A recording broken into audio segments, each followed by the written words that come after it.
Li Wu was up first, Class 5, third year of high school, a divine kingdom of 40,000 square kilometers, an F-rank breeding talent, comprehensive evaluation E. A murmur ran through the students still waiting their turn, sighing that his starting territory was simply too small to be saved even by that talent. Though others pointed out he'd at least never have to worry about feeding his people, since nearly half the crowd had no talent at all. The real danger, someone else added, was affording to raise a population once you had one. Off to the side, a young man practically glowing with envy turned to his best friend Yang Fan and said he wished he could awaken a breeding talent too, so he could just coast off it. Yang Fan laughed and asked if the awakening had even started yet, and he was already planning to live off his parents. The young man, Zheng Pang, shot back that his own father held an E-rank planting talent, so living off the family wasn't exactly shameful. And Yang Fan, who knew his friend's situation well, had to admit the point. Zhang Pang's father ran a grain shop in Mingyue community and pulled in no less than 10,000 faith points a month, which counted for real money. Ever since the divine miracle had descended on Blue Planet, everyone had been granted a divine kingdom of their own, and all worldly production had simply stopped. Food, protein, housing, all of it now built and raised and grown inside these personal kingdoms instead. The old textbook horror stories of grinding 996 schedules were a thing of the past. The only job left was pouring everything into developing your divine kingdom. Yang Fan found himself quietly praying that he'd awaken some talent of his own, if only to ease the pressure on his family. Then came Luo Bing, Class 1, Grade 12, and the numbers on the light screen silenced the crowd before setting it roaring. A divine kingdom of 500,000 square kilometers. A B-rank ice spirit root talent, the special building ice god temple already in her possession, a B-rank ice snow lotus spirit plant to go with it, and a comprehensive evaluation of A. Voices tumbled over each other. That evaluation alone was enough for a straight recommendation into a top-tier university. That ice spirit root talent all but guaranteed her believers' descendants could awaken the same root, meaning she could commit blindly to an ice cultivation path and everything would fall into place. That dragons bred dragons and phoenixes bred phoenixes, and of course the Luo family, with a Tier 3 god behind them, would produce a daughter like this. The presiding teacher agreed, telling her approvingly that the Luo family had clearly invested in her already by buying those buildings and spirit plants in advance, and that once the Ministry of Education released its resources, she'd be able to purchase even more breeding cards. Luo Bing thanked him cool and composed. The names kept coming. Feng Yu of Class 5 with a mere 10,000 square kilometers and no talent at all, evaluation F, then others down the roll, until Li Tianhang of Class 1. Grade 12 stepped up, 400,000 square kilometers, a C-rank, mad blood talent, the special building fountain of life, a B-rank blood soul mushroom spirit plant, evaluation B. After Luo Bing's showing, the crowd barely reacted, only grumbling that families like his had it easy. Getting their children's first evaluation bumped a whole rank through advanced nurturing, unfair. Someone muttered, though another voice cut in that other families had earned that advantage over generations, and it wasn't something you could just complain your way past. Then Zhang Pang was called. Class 7, Grade 12, 70,000 square kilometers, and F-rank planting talent, evaluation F+. He trudged back to his spot looking conflicted, asking Yang Fan whether their family's whole destiny really was just farming. Yang Fan told him to stop acting like he'd already won and complaining anyway. With any talent at all, there was a good chance he'd make it into the key class by the midterm exam. Zhang Pang sighed that F-rank only qualified him for the logistics track, and that he'd probably end up an assistant to the old man and his family after all. Then it was Yang Fan's turn. He climbed onto the stage and, standing before the huge transparent crystal, felt his nerves catch up with him. The teacher told him softly to empty his mind and place his hand on the awakening stone, and the moment that voice reached him, his thoughts cleared, and his right hand rose almost on its own. He found himself wondering if this was what a god's power felt like. After all, only a being of at least first-order god strength could guide a high schooler through awakening. The instant his hand touched the stone, his consciousness seemed to fall into a void realm, and time stretched, an instant and also what felt like centuries, until he sensed himself connecting to some impossibly distant starry sky. Words formed before him, Divine Lord, Yang Fan. Divine Kingdom area, 1 million square kilometers. Talent, F-rank resource talent, accelerating growth of all resources within the Divine Kingdom by 10%. And beneath it, another line. SSS-rank talent evolution, a unique hidden talent capable of accelerating the Divine Kingdom's own evolution. Then he was awake, and the whole playground had gone dead silent, everyone staring at the light screen. The teacher announced it with a strange look on his face. Class 7, Grade 12, Yang Fan, Divine Kingdom area of 1 million square kilometers, F-rank resource talent, comprehensive evaluation C. Disbelief broke out immediately. 1 million square kilometers and only an F-rank talent. Was this some kind of joke? Wasn't a bigger Divine Kingdom supposed to mean a better talent? And that all-purpose resource acceleration on top of it, how could the numbers be so lopsided? Someone asked if Class 7, Grade 12 wasn't full of descendants of divine beings, and another voice noted that 1 million square kilometers seemed to be the hard ceiling for any initial awakening. Even Luo Bing, talent aside, glanced over at him with open curiosity. The teacher called for quiet, saying that anything was possible in a Divine Kingdom awakening, and that history was full of deities who started with vast territory but limited talent potential, and something in his soft voice settled the crowd at once.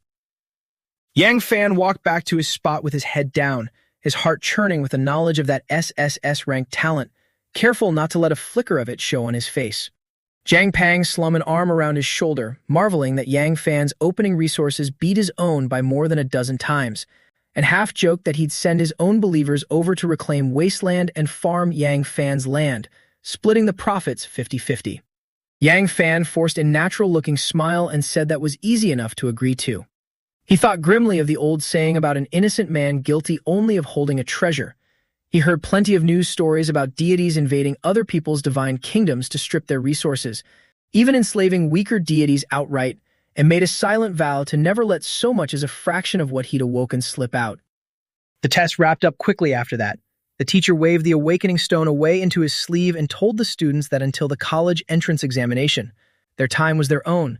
They could go home to plan their divine kingdom's futures with their families, and the Ministry of Education would send each of them a development proposal tailored to their results. He added that he knew many of them dreamed of sending their believers to war and building a warlike divine kingdom, but that only the path suited to each person would actually take them far. There was no shame in ending up in logistics, even if the pay was worse, because logistics personnel tended to live longer. For most of them, he said, the wisest course was simply to follow whatever direction the Ministry of Education's intelligent life laid out, and not try to be too clever about it. The teacher vanished the instant the words left him, and around Yang Fan the students dissolved into chatter, someone wistfully wondering if the powers of a deity could one day be theirs. Another cutting in that without real talent or resources they'd probably stay divine beings their whole lives, never even reaching demigod, let alone godhood. A third student shrugged that he didn't have much talent either, but his divine kingdom's area wasn't bad, and he figured his father could raise livestock in it and ease the family's finances. Yang Fan didn't join in. He said his goodbyes to Jiang Pang and left for home. Nuclear-powered bus that carried him, a discarded unit originally built inside some mechanical deity's divine kingdom, cheap but excellent value for a family like his, announced its top speed of 800 kilometers an hour before pulling away, carrying him the full 300 kilometers from Yang County number 1 second. Middle school to Mingyue community, where he lived in the southernmost stretch of Yang County. The fare came to 100 faith points. At home, you found his parents, Yang Tiexin and son Rong, cross-legged in the living room with blank cards laid out between them, passing them back and forth. This was simply how they worked. His father held the F-rank excavation talent, while his mother's divine kingdom happened to contain a miniature ore vein, and it was that pairing, so complementary, that had brought them together and eventually produced Yang Fan. Every day the arrangement was the same. Yang Tiexin's believers, gifted at digging, labored inside Sun Rong's kingdom, storing the ore they extracted into blank cards to sell online. And it was that one vein, really, that had let Yang Fan grow up comfortably enough to attend a school like his. His mother told him there was steak and salad waiting in the fridge, and that once the day's vein output was finished, they'd sit down and talk about his awakening. Money had always been tight for them. Between tuition, living costs, rent, and taxes, Nothing was ever left over by month's end, and digging out the vein's yield was the one task that could never be skipped. At the table, Yang Fan opened his smartwatch and found a message from the Ministry of Education waiting for him. His initial Divine Kingdom area was 1 million square kilometers, his talent F-rank resource, and the ministry's recommendation was the logistics resource transit route. His territory was large enough to serve as a warehouse, and his resource talent gave things a certain appreciating, preservative value, so his believers should be steered toward planting, breeding, mining, hunting, and herb gathering, with an early purchase of a breeding card advised given how badly his population lagged behind his territory.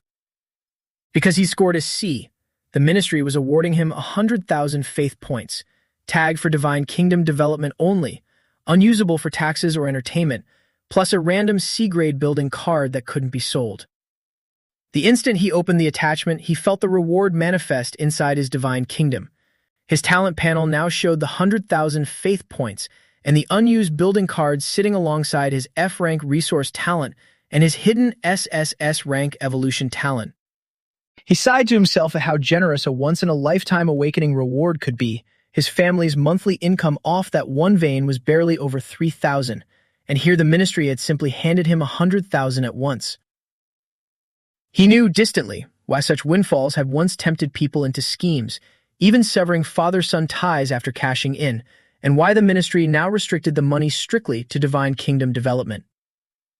His parents finished their work and sat beside him, asking whether he'd gotten any talent at all. When he said F-rank resource, his father called it a decent jack-of-all-trades talent, one that would let his development outpace ordinary people's with plenty of ways to earn faith points. His mother set a stake in front of him and asked what evaluation the ministry had rewarded, and when he claimed not to know, his father laughed and guessed maybe even E-rank was too much to hope for. Yang Fan said he was C-rank, and his father spat out his juice mid-sip, coughing, telling him not to brag. What kind of genius could possibly come from the two of them? Yang Fan insisted he was serious, and something in his face made both parents go still, because they knew their son didn't talk big. His mother wondered if he had dual talents. He said not exactly, but that his Divine Kingdom happened to be a full 1 million square kilometers. He kept the SSS-rank talent to himself even from them, not from distrust, but simply to minimize risk. His father, stunned, did the math out loud. That scale of territory alone was worth who knew how many expansion cards, and combined with the reward, it was probably equal to 3 or 4 years of the family's entire income. Excited, he told Yang Fan to use the C-grade building card immediately. If it rolled a small or vein, he'd take out a loan for a breeding card and move the whole family out of Mingyue community. Yang Fan used the card. His consciousness slipped into the Divine Kingdom and found a crescent-shaped pool had formed at its center, a moon well, producing 1 drop of moon dew every 10 years.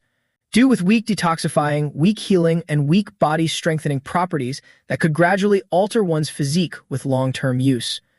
When his parents asked eagerly whether it was a resource-type building, he told them it was a moon well, knowledge he already had from years of basic Divine Kingdom study in school. His father was a little disappointed it wasn't an ore vein, but his mother scolded him for the ingratitude, pointing out that a moon well ran about 300,000 faith points on the open market, and that families like theirs would likely never get another shot at owning one. Plus, its output was steady, with 1 day in reality equaling a year inside the Divine Kingdom, so a drop worth 1,000 faith points came every 10 days. With this alone, she said, Yang Fan would effectively be earning 3,000 a month even doing nothing, enough at minimum to live on for the rest of his life if he chose to. His father agreed, relieved it hadn't been some unsellable consumable or combat building, which by law couldn't be resold and would have been a real curse. Yang Fan told them both seriously that with this income, the family's life could ease up, and that they shouldn't overexploit their believers either, since it wasn't good for their health. In this age of universal deities, human lifespans had stretched enormously. Even the weakest divine being could expect around 500 years, a demigod at least 1,000, and a true god's span was beyond anything Yang Fan could yet grasp. A Divine Kingdom's growth wasn't only about resources. It was bound to its deity's spirit, body, and soul, so that as the kingdom strengthened, some of that strength fed back into reality, which was how the awakening teacher had pulled off such miraculous feats, while a damaged kingdom or weakened believers could leave a god listless, physically drained, even dead. His father laughed that Yang Fan needn't worry about them. They were still young, and while they couldn't offer much help toward a bottomless pit like Divine Kingdom development, they wouldn't hold him back either. Yang Fan excused himself to his room, knowing that no amount of talking would convince his parents of anything before he'd actually proven it. What mattered now was understanding his SSS-rank talent. Back in his room, sitting cross-legged, his consciousness slipped into the Divine Kingdom. Mountains, rivers, deep valleys. Lush vegetation, towering trees, everything alive with vitality, and a sense that a single thought from him could reshape the very land. Soon his gaze fell on humans kneeling and kowtowing around the moon well, 200 of them, scantily clothed, men and women alike prostrating themselves with total devotion. His panel confirmed it. Barbarians, 200 in number, providing 0 point. 1 faith points daily. The number didn't surprise him. His high school theory classes had already taught him that a newly awakened kingdom usually started with about 100 believers, so having more than double that was likely tied to his territory sitting at the upper limit. He wasn't complacent about it, though. Population was the easiest thing in the world to buy, whether through breeding cards, divine decrees encouraging reproduction, or simply purchasing people outright from wealthier kingdoms. Quality mattered far more than quantity. Even millions of these lowest-ranked barbarians together probably couldn't outproduce a single Tier 1 life form in daily faith points. Curious about the evolution talent, Yang Fan focused on it, and information surfaced in his mind. It consumed faith points to accelerate the Divine Kingdom's evolution. And at his current strength, a 10-fold acceleration was available for 1,000 faith points a day. With 100,000 faith points from the ministry sitting untouched, he activated it without hesitation. And the flow of time inside his kingdom leapt forward tenfold.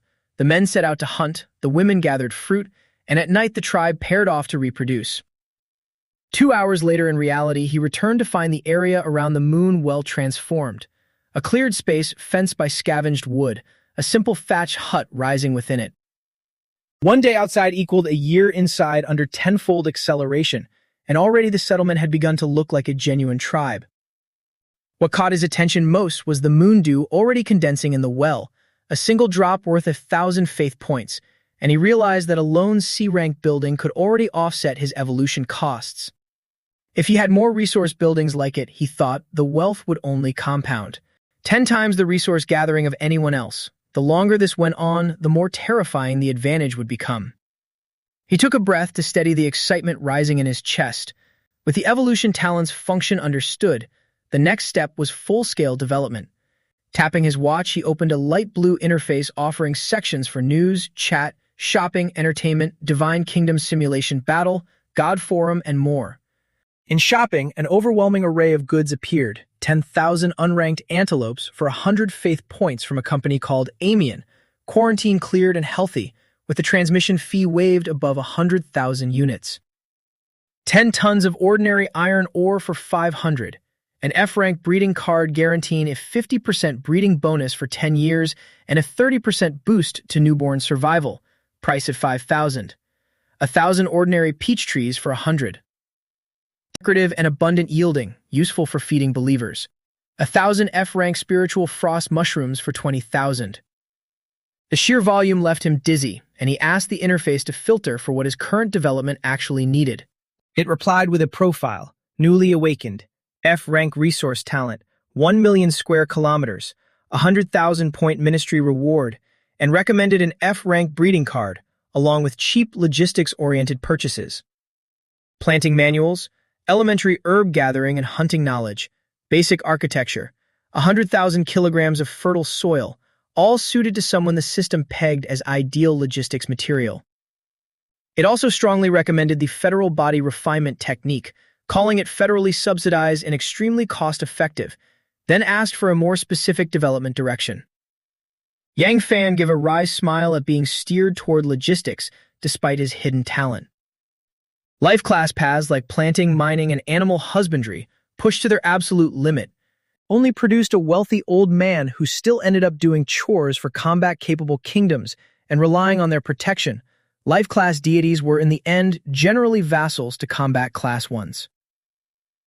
If not for the evolution talent, he probably would have taken the ministry's advice himself, just to ease things at home. Instead, he opened the Federal Body Refinement Techniques description, created jointly by higher-tier deities, offering significant body strengthening and strength-enhancing effects. With long-term cultivation capable of altering a believer's aptitude and passing that change down to their descendants. Its original price was 1,000,000 faith points, discounted 50% for the general public and a further 5% for students.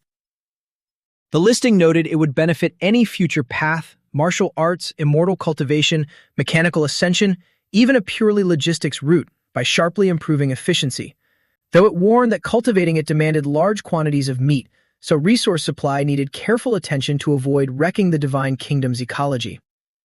Reading the Federal Body Refinement Techniques description, Yang Fan understood at last why teachers always said students should buy it even on credit. He hadn't realized it could actually alter a believer's aptitude. His grounding in high school theory told him exactly how precious a hereditary aptitude-altering effect really was. At a 95% discount, it came to only 50,000 faith points, and he bought it without hesitation. He then asked the system to find him creatures that provided plenty of meat and bread quickly. His kingdom currently held only scattered, unranked antelopes, rabbits, and tigers. Enough for balance now, but likely insufficient once his believers began the technique in earnest. And with the evolution talent compressing time so drastically, he couldn't watch resource levels constantly, so a self-sustaining ecology was the smarter play. The system offered options: 10,000 red-eyed rabbits for 10 faith points, breeding fast but requiring regular culling to avoid disrupting the ecology; 10,000 western cattle for 200, tasty and docile but scattered and hard to hunt efficiently; 1,000 Bodhi precious snakes, rank 1 demonic beasts, for 5,000, highly nutritious and well-suited to the technique but weak breeders that could go extinct without a hunting restriction decree. And somewhat dangerous this early: 100 deep-sea magic wolves, rank 2, for 50,000 and dozens more beyond that. Out of more than 100 options, Yang Fan picked the Bodhi precious snake, with only 200 believers.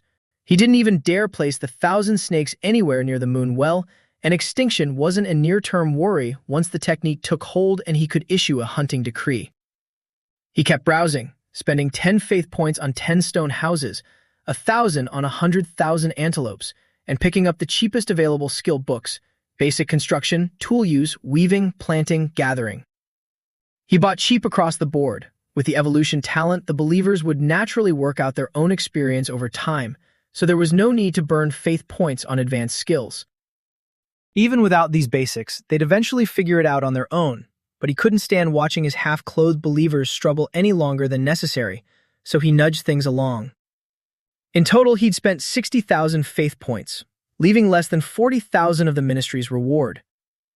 He asked next for high-demand, easy-to-cultivate spirit plants with long growth cycles that fit his budget, and the system surfaced 2 wood Ganoderma seeds, 1,000 of them, maturing once every 100 years. Harvestable repeatedly but requiring fertile soil, century-old tree roots, and intermediate cultivation skills, priced at 30,000 with a 6,000-point cost per sowing, projected at a 16. 34% return over 3 months if successful, and water lotus, 1,000 seeds for 20,000 faith points, maturing over 100 to 300 years, with an annualized return fluctuating between 10 and 30%, though the system cautioned against large-scale cultivation for a student this early. Yang Fan rejected the Ganoderma as too complex and front-loaded, but the water lotus's near total lack of drawbacks caught his eye.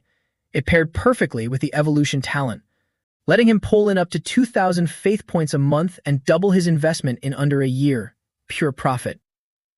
The Divine Kingdom's river area was large enough to plant them at scale, he thought, regretting only the steep initial cost.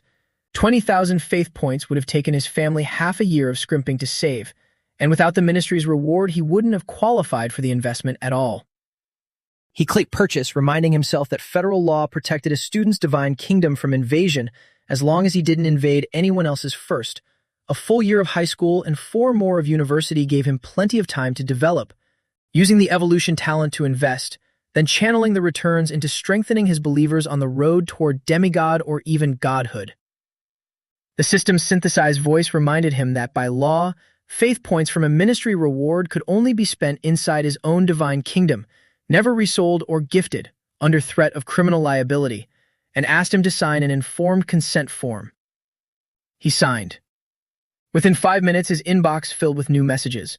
A single tap converted them into streaks of pale blue data manifesting in his palm. He marveled a little at how, in this age, people rarely left their homes at all. Classes, work, entertainment, all conducted through consciousness projected into virtual space, with even virtual goods manifesting into reality through blank cards.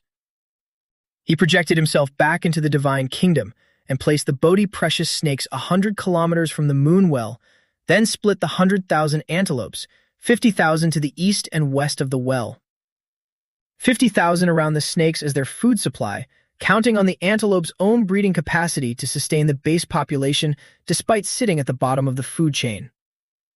Last came the water lotus, planted in the river nearest the tribe, to be harvested by the believers once mature. With everything in place, Yang Fan drew on his faith points to issue a divine decree. Around the moon well, every believer seemed to sense something stir in the ether and drop to their knees at once, shouting that they were his devoted followers, ready to die for him. His voice descended, ethereal and solemn. Their strength wasn't yet enough to bear his full will.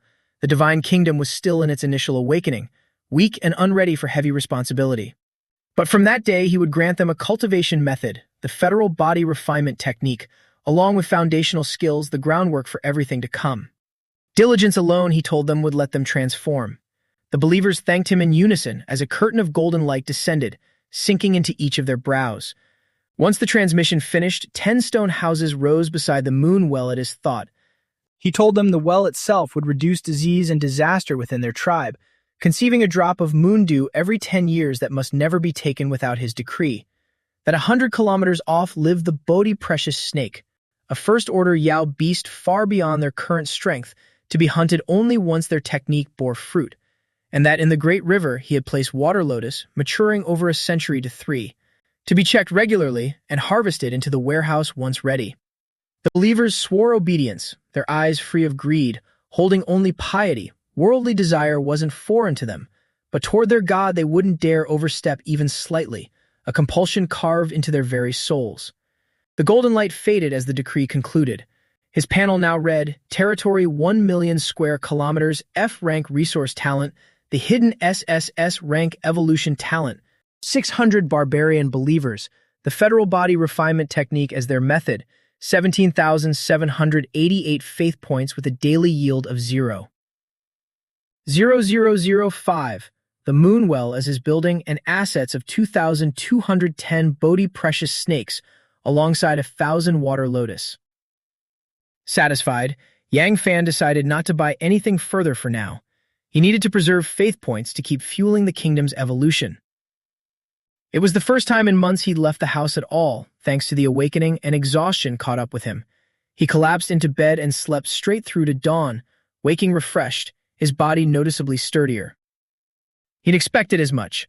Under tenfold acceleration, 1 day outside meant 10 years inside, and a kingdom in the throes of rapid development was bound to show it. Entering the divine kingdom again, he found the tribe had tripled to 600 people, nearly half of them infants and children of 7 or 8.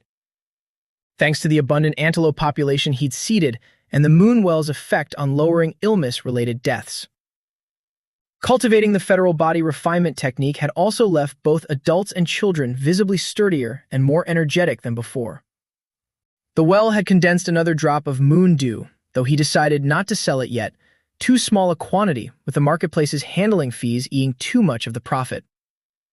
100 kilometers off, the Bodhi precious snake population had doubled too, though most were still juveniles barely a meter long. What surprised him most was the antelope count, which had swelled toward 500,000, though the surrounding vegetation was being consumed so fast that many were beginning to starve, nudging the population toward a natural equilibrium. Yang Fan wasn't bothered. There simply weren't enough hunters yet. The vegetation would keep regrowing, and the antelope carcasses would only enrich the soil further, all benefit and no real cost to his kingdom. Confident that his development had outpaced any ordinary student in his position, he acknowledged he still couldn't compare to a genius like Luo Bing, whose great family backing meant advanced buildings already sat in her kingdom. Even with an SSS-rank talent, that initial gap remained a chasm. Development took time regardless. There was no growing fat in a single bite. Back in reality, class was nearly starting.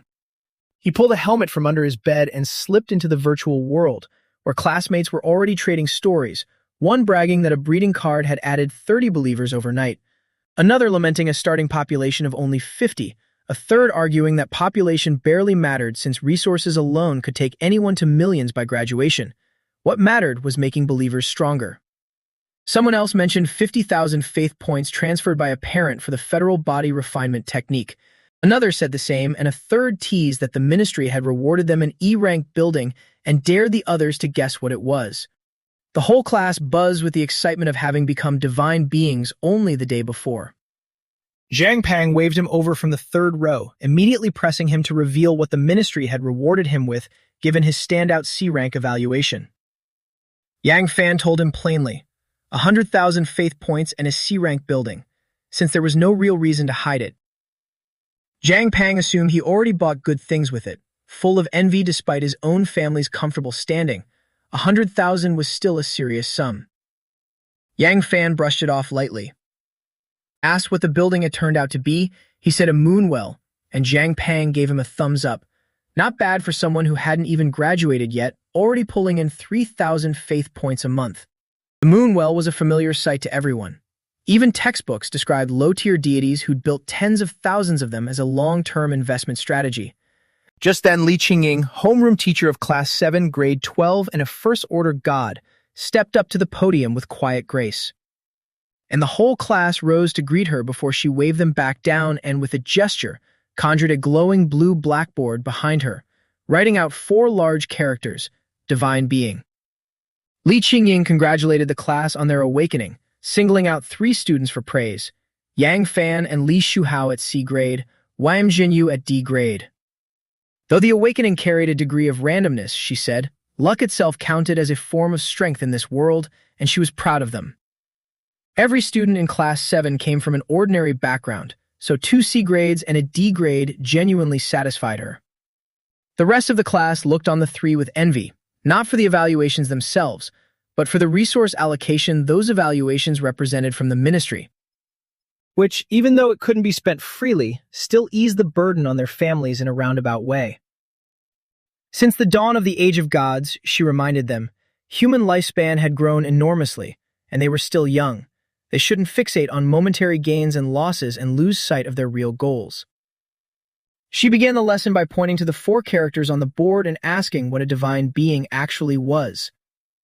Answers came from every direction. Weren't they simply that already, gods with a divine kingdom, ordinary people who'd undergone awakening, until she turned to Yang Fan directly for his opinion. Caught off guard since he never expected to be called on despite always paying attention, he gave a sheepish answer that his thoughts matched everyone else's. And a flicker of disappointment passed through Li Qingying's eyes as she privately wondered if he really was just an ordinary student. She turned instead to Li Shuhao, who answered flatly that the core of a divine being wasn't divinity, but the creature part, that a divine kingdom was like a sheepfold, and believers the penned in lambs, meaning that anyone who failed to become a god remained, in the end, just another link in the biological chain, themselves included. The room reacted with a mix of curiosity, surprise, thoughtfulness, and silence. Yang Fan watched him with a different kind of interest, privately thinking the boy was somewhat sharp, if a little too eager to prove himself a thinking lamb rather than staying quietly steady. Li Qingying, eyes lighting up, asked where he heard that. Li Shuhao said he liked reading in the school library in his spare time. She praised his insight as sound, if unpleasant to hear. Divine beings, she went on, hadn't escaped being human at all. Aside from a longer lifespan, their bodies remained fragile. 10 days without food, 3 without water, even a minor traffic accident could end a life. Divine beings were only slightly elevated biological beings, still fragile at the core. She warned them soberly that 90% of the class wouldn't even manage to break through to demigod. The room went quiet, many faces falling. Their parents weren't demigods either, mostly logistics-focused divine beings, and most families' hopes rested on their children changing that fate. A student asked how one broke through to demigod, and Li Qingying answered, work hard developing the divine kingdom, strengthen the believers, and as a rough benchmark, aim to earn 1,000 faith points a day purely from believer faith without doing anything else. The number stunned the class. 1,000 a day meant 30,000 a month, more than many parents combined could earn, and purely from faith, not resource sales. She told them not to be too amazed. Once they truly became demigods, that income might feel trivial. Yang Fan thought privately that he still had work to do. Even with 1 million believers, the current strength of his people would probably only yield single-digit faith points daily, which was exactly why a divine kingdom couldn't rely on sheer numbers to make a god stronger. Unlimited population growth eventually outstripped what the kingdom could support. Soldiers, he thought, needed to be elite, not merely plentiful. Li Qingying went on, gently, that she wasn't trying to discourage them, only to ground them in reality. She reviewed everyone's awakening reports. 70% had no talent at all, and most of the rest carried only lifestyle-type talents. If believers spent most of their time on farming, mining, and hunting instead of cultivation, how could they ever grow strong? Anxiety spread through the room. She acknowledged their family's hardships and the instinct to ease that burden first, but urged them, if they wanted demigod status, to funnel everything: resource cards, breeding cards, cultivation techniques, spirit plants, into divine kingdom development, with family support if possible, because the core of reaching demigod wasn't talent but resources. She privately reflected that what Class 7 lacked most was exactly that: resources, and that her teaching would look entirely different if these were Class 1's top students instead. Li Shuhao asked whether becoming a demigod meant escaping the human condition entirely. She confirmed it did. Believer strength fed back into a god's own body, and though it wouldn't be obvious yet this early, once the kingdom passed through its golden development period, physical changes would follow. Leaping across rooftops, walking on walls, nothing to it. Even being struck by a supercar traveling 2,000 kilometers an hour would pose no danger to a demigod. Asked what came after that for true gods, she answered simply that as long as the divine kingdom itself wasn't destroyed, the god did not die, an encouraging half-truth. Since she privately knew that gods with a genuine life and death grudge wouldn't strike each other in reality at all, but would send armies directly into each other's divine kingdoms instead. The lesson wrapped quickly after that, the students buzzing with discussion until the bell ended the period. Once the teacher had left, Zhang Pang suggested they head to the entertainment district now that Awakening had unlocked new federal permissions. Yang Fan asked what kind of fun he had in mind, suspicious, and Zhang Pang admitted quietly that he'd scouted a club called Tianshang Renjin the day before. As newly awakened divine beings, they could spend at the first tier only 2,000 faith points. Yang Fan cut him off, joking that women would only slow down the speed at which he drew his blade, and logged out of the virtual world before he could be talked into it. Back in reality, he opened the shopping panel again and asked what methods existed to strengthen believers now that they were practicing the federal body refinement technique. The system suggested spiritual plants that could alter aptitude and accelerate cultivation, offering 100D rank blood lotus seeds for 10,000 faith points, requiring 1 seed per believer monthly over decades before results showed. Yang Fan winced. With 600 believers, a single round would cost 60,000, and over a year that meant 720,000, all for a single day passing outside. The system confirmed that aptitude-altering plants were universally expensive, at price already the cheapest tier available. Asked whether there was something gentler that worked over time instead, it suggested cultivation techniques designed to slowly improve believer strength and aptitude together. Recommending a few: the muscle and tendon strengthening and marrow cleansing technique at C rank, 2 million faith points. The Yijin Jing, also C rank, 5 million. The everlasting spring technique, B rank, priced not in faith points but a single point of divinity, a permission he didn't have. Over 100 techniques were listed, none within reach, many even censored beyond their bare existence due to his low clearance. Yang Fan gave a bitter laugh and decided to just keep farming, wash up, and go to bed early. The following days settled into a rhythm. He attended the virtual world every day for class, where Li Qingying covered comprehensive ground, early-stage development strategy, cost-effective resource cards, maintaining ecological balance for healthy evolution, and the many directions believer cultivation could take, leaning more toward logistics given the ordinary backgrounds of Class 7 students. Yang Fan listened closely regardless. With the evolution talent, his kingdom could develop in every direction at once. 10 days passed in reality, meaning a full century inside the divine kingdom. His panel now read, territory 1 million square kilometers, F-rank resource talent, the hidden SSS-rank evolution talent, 5,230 barbarian believers, the federal body refinement technique, 7,788 faith points at a daily yield of 0.006. The moon well is his building, and assets of 5,311 Bodhi precious snakes and 1,000 water lotus. A century had reshaped everything. Around the moon well, hundreds of stone houses now radiated outward across 5,000 square kilometers. The basic skill cards he'd invested 10 days earlier had made the believers noticeably sharper. They fenced off land to domesticate antelopes for easier slaughter and transplanted wild fruit trees near the tribe to centralize picking. A social rhythm had formed, elders handling odd jobs, young women gathering fruit, adult men hunting in teams, teenagers playing in the fields, infants tended at home. Yang Fan watched a team of 50 men haul a 20-meter Bodhi precious snake back into the tribe, met by a boy shouting the news from a high point and the whole settlement stirring into motion. An old man, the village chief, asked why only half the hunting party had returned. The leader, Ada, explained calmly that the snakes had grown wary from repeated young snake hunts, and today an adult had ambushed them, taking half the 100-man team. There was no grief in his eyes, only satisfaction at the catch.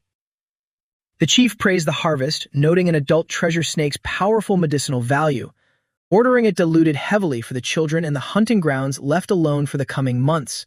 If the tribe could produce another warrior like Ada, they could begin hunting adults deliberately. Ada answered that everything was for the tribe. The chief, hands raised in reverence, answered that everything was for the god. Watching from beyond, Yang Fan felt satisfied. Believer strength overall had grown more than tenfold in a century. The Bodhi precious snake population had grown too, roughly 1,500 mature adults among mostly juveniles. But something bothered him. The antelope count had crashed to under 200,000. Investigating, he found two causes.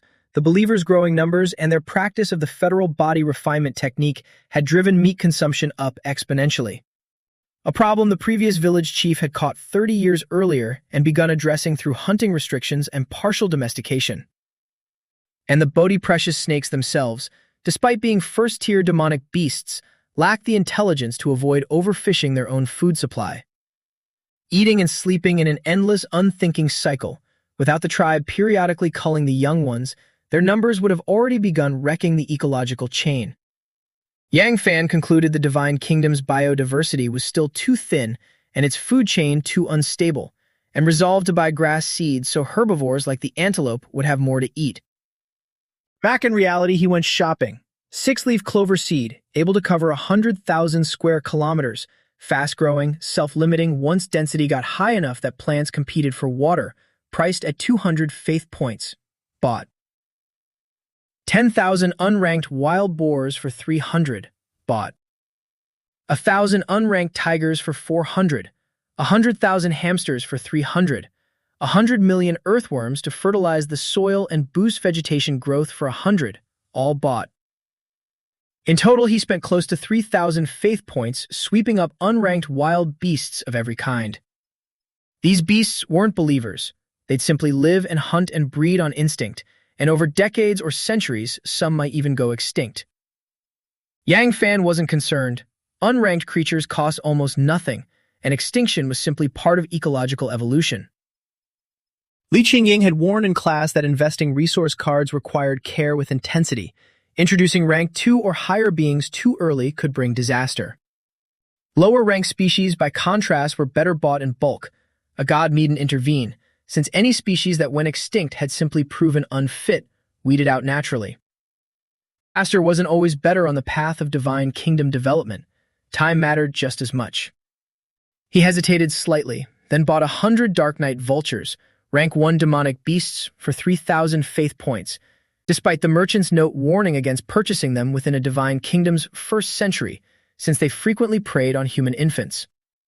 His classroom knowledge told him his believers were living a bit too comfortably. The body precious snakes rarely left their valley, and antelopes posed no threat to the tribe at all. Pressure bred motivation, and he felt it was time to introduce some real danger. A comfortable environment, he reasoned, couldn't forge powerful believers. Once the cards arrive, he released them all into the divine kingdom at once. Beams of light flash and beastly roars rolled through the forests as tigers, porcupines, rabbits, hedgehogs, and rats emerged everywhere. A sharp screech split the sky, and deep in Snake Valley an old 50-meter serpent began coiling defensively, as if sensing a new natural enemy. Yang Fan sent down an oracle, telling his believers they'd done well this past century, and that as reward he'd sent a miracle of greater food. The believers, even toddlers of 2 or 3, knelt in worship, before warning them that opportunity carried risk, that a crisis had already been born from the sky, and that they must prepare. He then withdrew 11 drops of moon dew and all 500 water lotus seeds from the tribal warehouse using blank cards, along with 500 adult and 500 juvenile Bodhi precious snakes from Snake Valley, before returning to reality. He registered a Tao network account through his student ID, linked it to his Divine Kingdom's transaction account, and listed his goods: 11 drops of moon dew for 11,000 faith points, 500 water lotus seeds for 1,000, a bundle of 500 adult and 500 juvenile Bodhi precious snakes for 3,000. The listings cleared review instantly. The sale went through for 15,000 faith points total, with Tao deducting a 10% income tax and a 2% platform fee, leaving him a net profit of 13,200, deposited straight into his divine kingdom. Yang Fan sighed at how fast transactions move once the price was reasonable, grumbling about the steep taxes.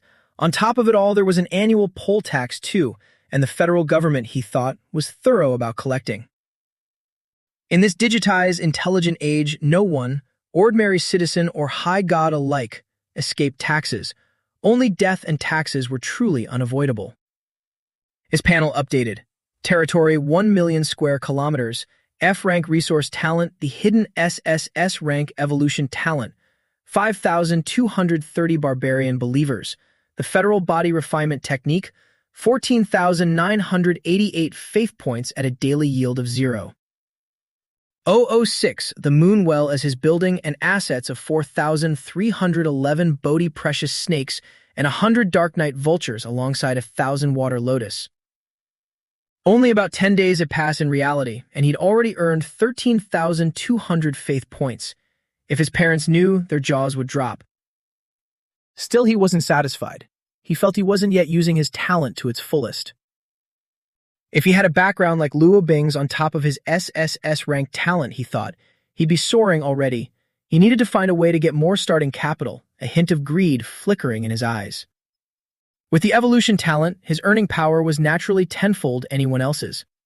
Take the moon well, worth 300,000 faith points on the market, earning 3,000 a month, 36,000 a year, only a 12% return normally, low compared to other Divine Kingdom assets. But effectively 120% return for him, letting him recoup the cost in a single year without wasting believer time on cultivation labor. They only needed to focus on practice, with buildings like the moon well covering their material needs. It was almost time for class. He'd think it over more that night, he decided, pulling on his helmet. In the virtual world, Li Qingying opened the lesson on Divine Kingdom prosperity level, writing the term on the board. 10 days out from awakening, the initial fever had cooled into visible exhaustion, though everyone still listened seriously, buying resource cards. Issuing oracles and hunting for ways to earn faith points had worn especially hard on students from poor families. Unsurprised, Li Qingying announced good news. Class 7 would hold a monthly internal exam, and since everyone had only just awakened, it would involve no combat between believers. Instead, an intelligent life form would connect to each Divine Kingdom and rank students by a comprehensive prosperity evaluation. As an internal class exam, it carried no school-provided reward, but she, as homeroom teacher, was personally funding one. 4th through 10th place would each receive 20,000 faith points. 3rd place 40,000, 2nd 60,000, and 1st place 100,000 plus a D-rank building of the winner's choice. The classroom erupted with excitement. Li Qingying truly was a first-order god. Even a sliver of her generosity was enough to light a fire under the whole class. Every student sat up straighter, afraid of missing anything, not out of scholarly devotion, but because the subject was faith points. Children from poor families learned household management early.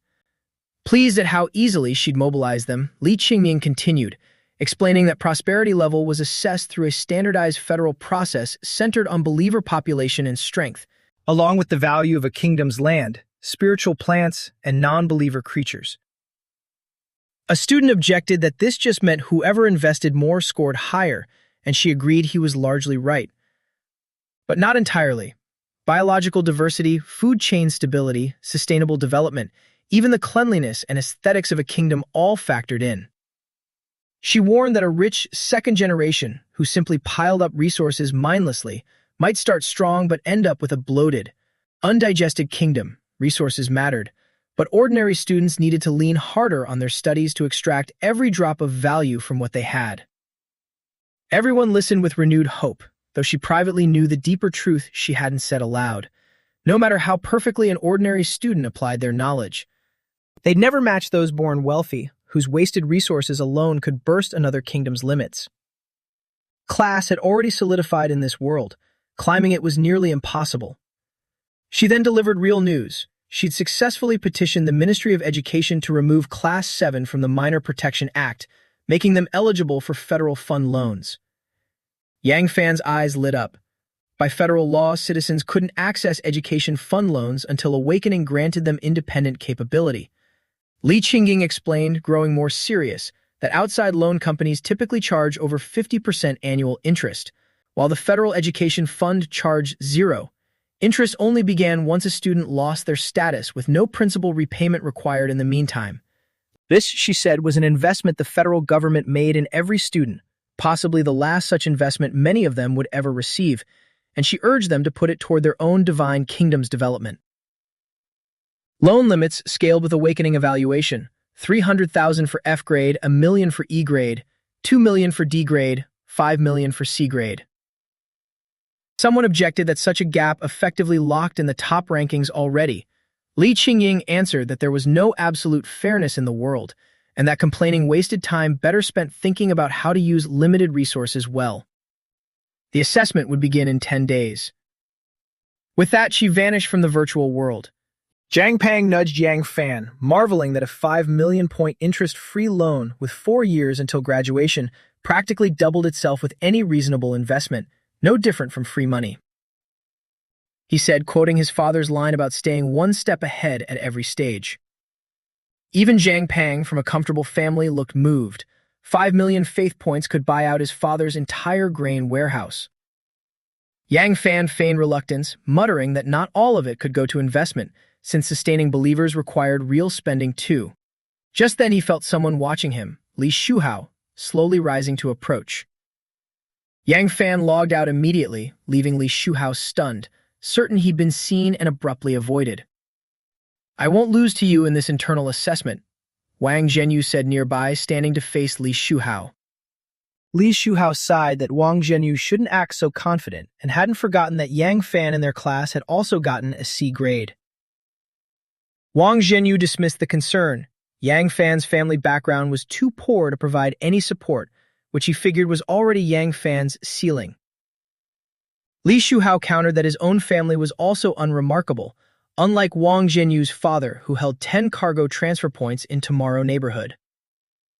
Wang Zhenyu shot back that Li Shuhao, despite being from a branch of the Li family, had received direct family investment right after his C-grade evaluation 10 days earlier, enough, he suspected, to outmatch the rest of the class's kingdoms combined. Li Shuhao, shocked, asked how he knew something so private. Wang Zhenyu snapped that Li Shuhao himself had bragged about it in front of over a dozen people while drinking at Tianxiang Renjin. And needn't play innocent now. Years of being a bookworm clearly hadn't cured his need to show off. He logged out without waiting for a reply, leaving Li Shuhao red-faced and, after an embarrassed cough, logging out too. Around them, other students murmured how fortunate it was to be connected to a major family, how a little potential was enough to secure investment, that the Li family and the Luo family were the two biggest in Yang County, and Li Shuhao had effectively changed his fate, his current strength probably enough to place him in Class 1 of grade 12, that Wang Zhenyu shouldn't be underestimated either, since his father had recently applied for a loan. apparently trying to give him an edge before the college entrance exam. Yang Fan had no interest in the gossip and simply wanted to apply for his own loan as fast as possible to start buying resource cards. Just as he tapped his smartwatch, a call came in from Zhang Pang, who asked, boisterous as ever, why Yang Fan had run off so fast and why he'd skipped the party Li Shuhao had thrown a few days earlier. Li Shuhao had spared no expense treating all the guys in Class 7. Yang Fan, confused, asked about a party. Zhang Pang reminded him it had been announced in the group chat he apparently never checked, held at Tianxiang Renjian, boys only. No point bringing female classmates somewhere with no male models. Yang Fan admitted awkwardly that he'd missed the message entirely.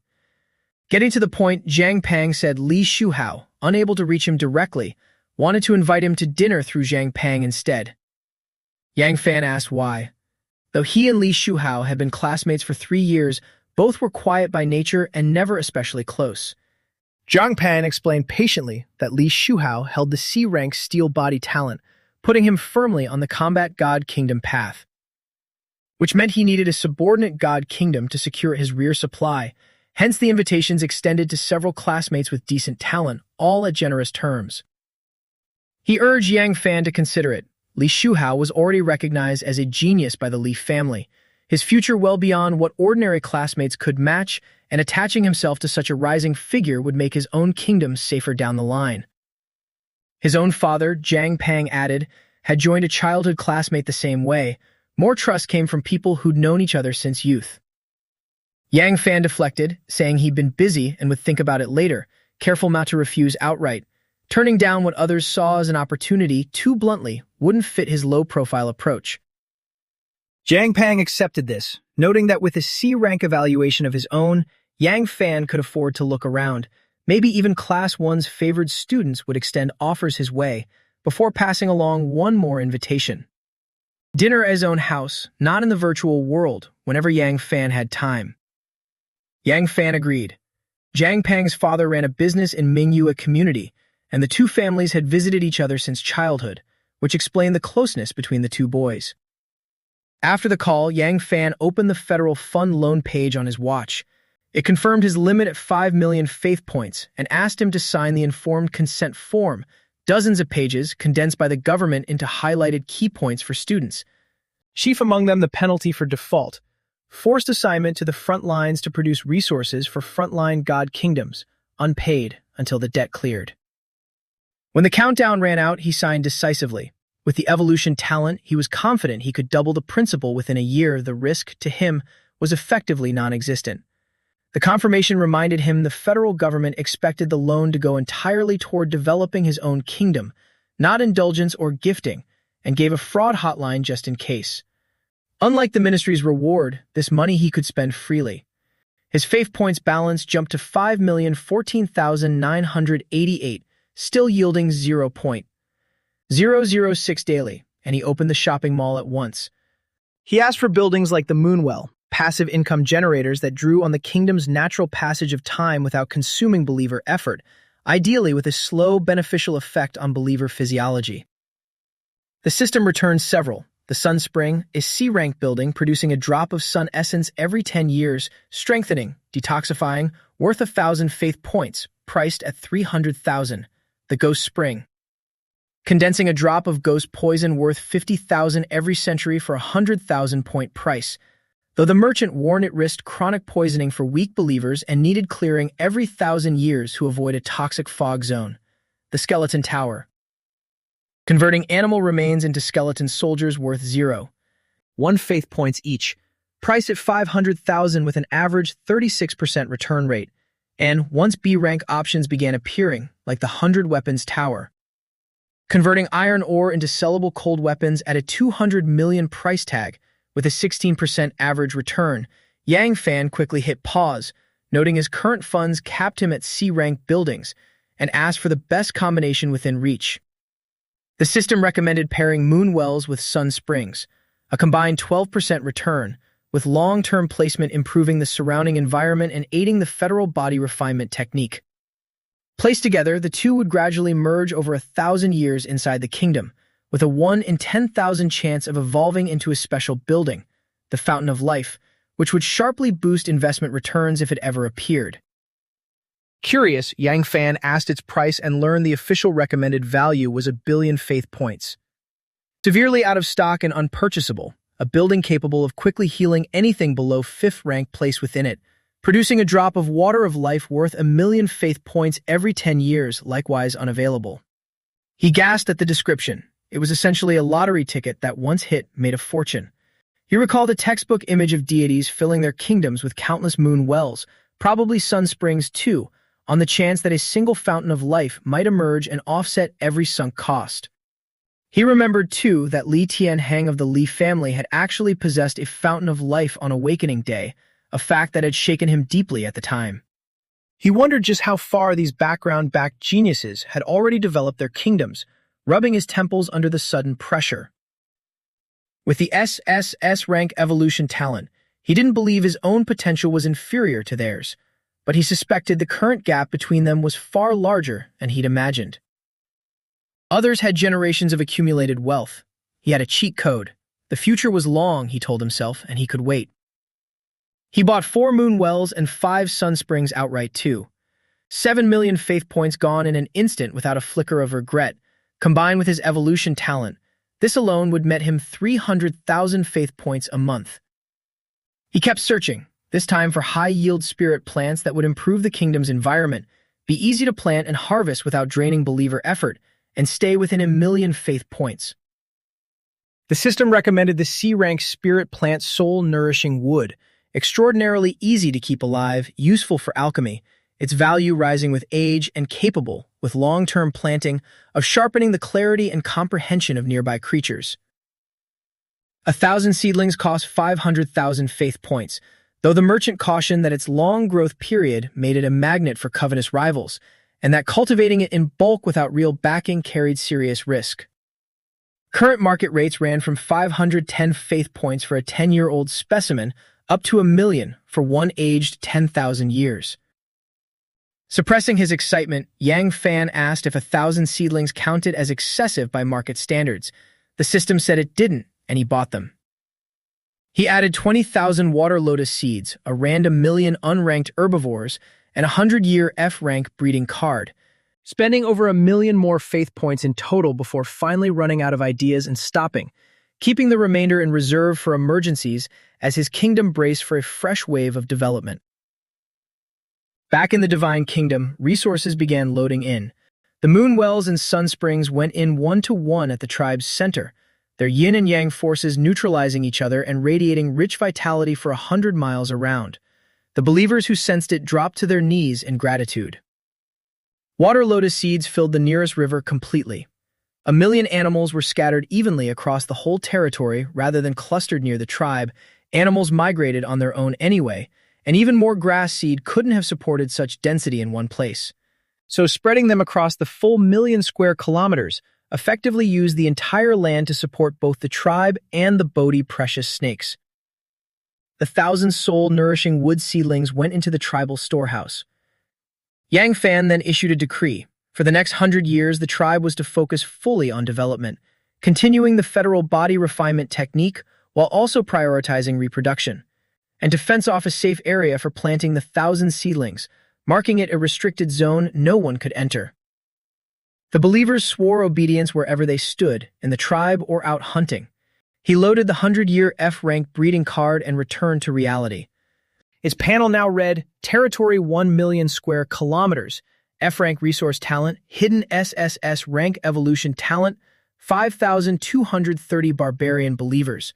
The federal body refinement technique, 1,314,988 faith points at a daily yield of 0.006, 5 moon wells and 5 sun springs as buildings and assets of 4,711 Bodhi precious snakes, 100 dark night vultures, 21,000 water lotus, and 1,000 soul nourishing wood.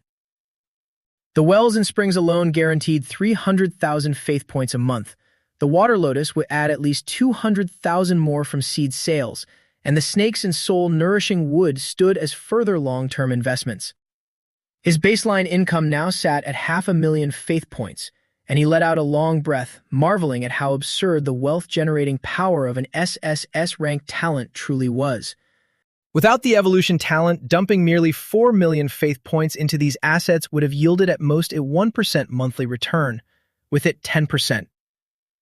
A monthly return above 10% normally belonged to the high-risk end of Divine Kingdom investing, yet he was pulling high-risk returns from what was for him essentially risk-free.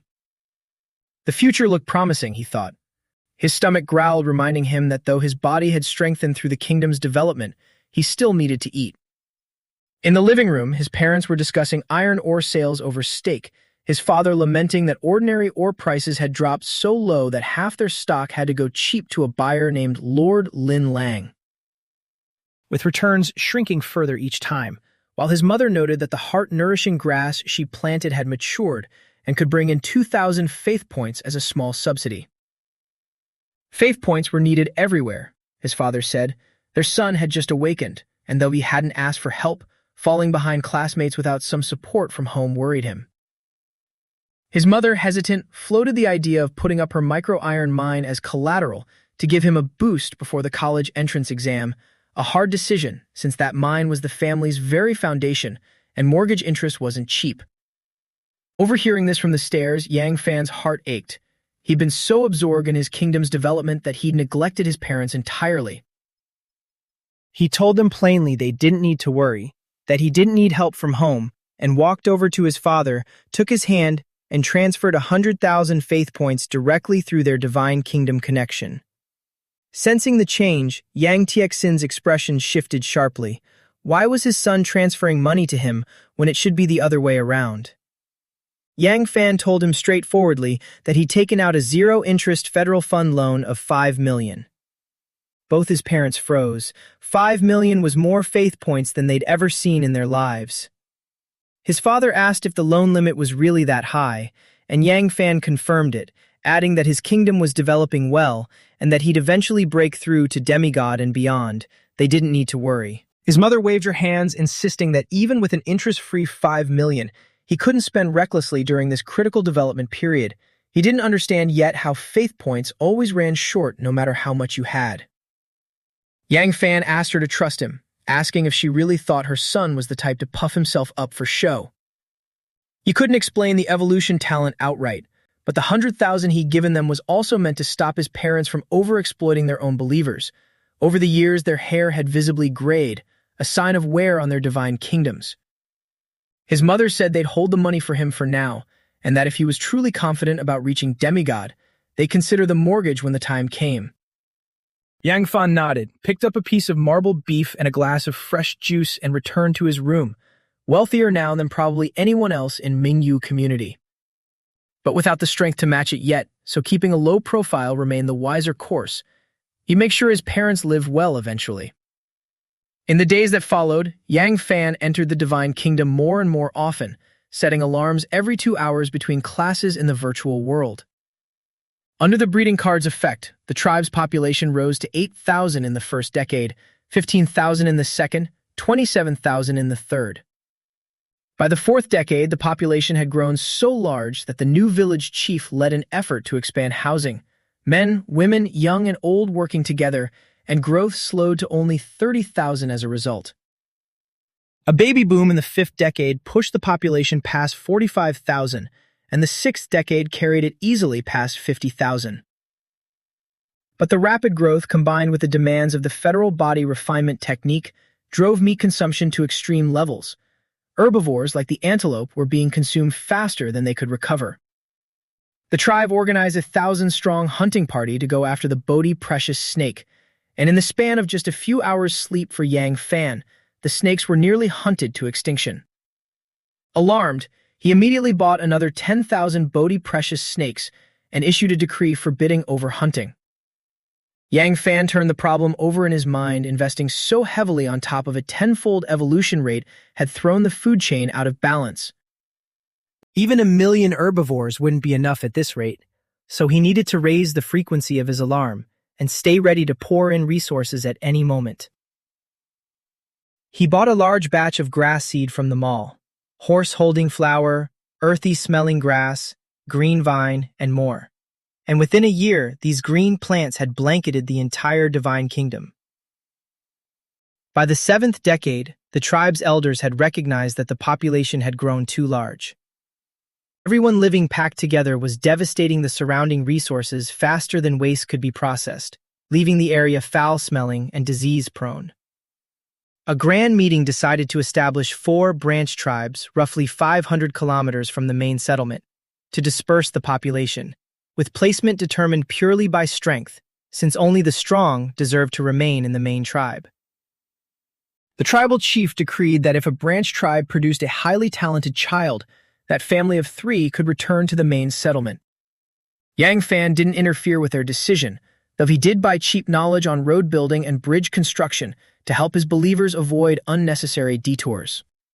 By the 8th decade, the believer population had peaked at 100,000, and the new tribes were fully established, named Azure Dragon, White Tiger, Black Tortoise, and Vermilion Bird, while the main tribe was renamed God's Revelation, marking it as the place where the god delivered divine oracles. That same period, Yang Fan again felt pressure building within his kingdom. The population explosion, combined with universal practice of the federal body refinement technique, had pushed food consumption far past what the herbivore population could sustain, and vegetation growth had already hit its ceiling. With 4 seasons in play, winter would leave dried meat alone insufficient, and without intervention, believers would begin starving. He'd already invested several food resource cards just to hold the balance. While researching further solutions in the mall, he got a call from Zhang Pang inviting him downstairs for dinner. Rubbing his temples, groggy despite his physically stronger body from the kingdom's rapid growth, Yang Fan admitted to himself that he hadn't had a peaceful night's sleep in 8 or 9 days. A great leap forward style of development, he sighed, really wasn't ideal. Over the past few days alone, he'd poured in over 100,000 faith points. The kingdom looked thriving on the surface, but was genuinely dangerous underneath. One ecological misstep and it could collapse into desert. Downstairs, Zhang Pang draped an arm over his neck, asking how his kingdom was doing, with 5 million in resources dumped into it, surely completely transformed by now. Yang Fan admitted it had transformed a bit too aggressively. Zhang Pang teased him for getting ahead of himself and promised to blind Yang Fan's titanium alloy dog eyes at the coming class exam, tilting his head with mock mystery. Yang Fan just smiled, privately certain it would be the other way around. Zhang Pang mentioned that hearing Yang Fan was coming to dinner, his father, Zhang Wanshan, a well-known figure throughout Manhwa community, had specially cooked spirit rice and blood python meat, judging from Yang Fan's tired look that he needed the nourishment. Zhang Wanshan's crops were known for their quality, and being cheaper than mall food with no delivery fees had won him nearly 30% of the community as customers. Yang Fan's own parents often bought grain from him for their believers, trading iron ore in return, a small mutual arrangement between the two households.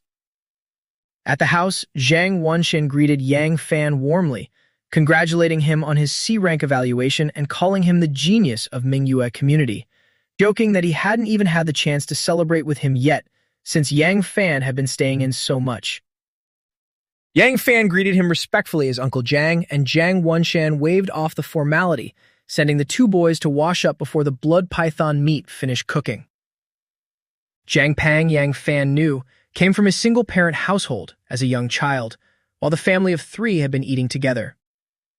His mother's divine kingdom had been breached by an unknown attacker, and she'd vanished into thin air right in front of him. In this era, for all its convenience, easy transportation, cheap housing, no worries over food or clothing, seamless communication, infinite risk still lurked beneath the surface. A divine kingdom too weak could mean vanishing while eating, using the toilet, or simply taking a walk. Zhang Wenshan had laid out a large spread, mostly F-rank demon beast meat, with the centerpiece blood python meat coming from a D-rank demon beast, evidence of a genuinely comfortable household, especially next to the unranked beef Yang Fan usually ate at home. Zhang Wanshan piled a large piece of the python meat into Yang Fan's bowl, noting that while a divine being's physical changes mostly came from divine kingdom development, eating well still had its benefits. He praised Yang Fan for being quiet since childhood, but encouraged him not to develop his kingdom entirely behind closed doors. Talking more with classmates would help.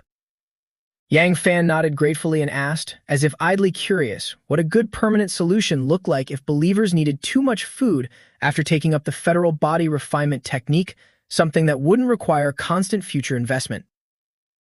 Zhang Wenxian answered simply, buy livestock and scatter grass seed. Wasn't that enough? Yang Fan pressed further. What if that still wasn't enough? Zhang Wenxian looked puzzled, pointing out Yang Fan had only awakened for less than a month. How many believers could he possibly have to be running into this already? Yang Fan covered by claiming he'd seen the question on the God forum and was just curious in case he ran into it himself down the road. Zhang Wenxian explained that this kind of low-level resource problem only ever came up for divine beings whose population outpaced their kingdom's area. Herbivores alone couldn't sustain the ecosystem past a certain point.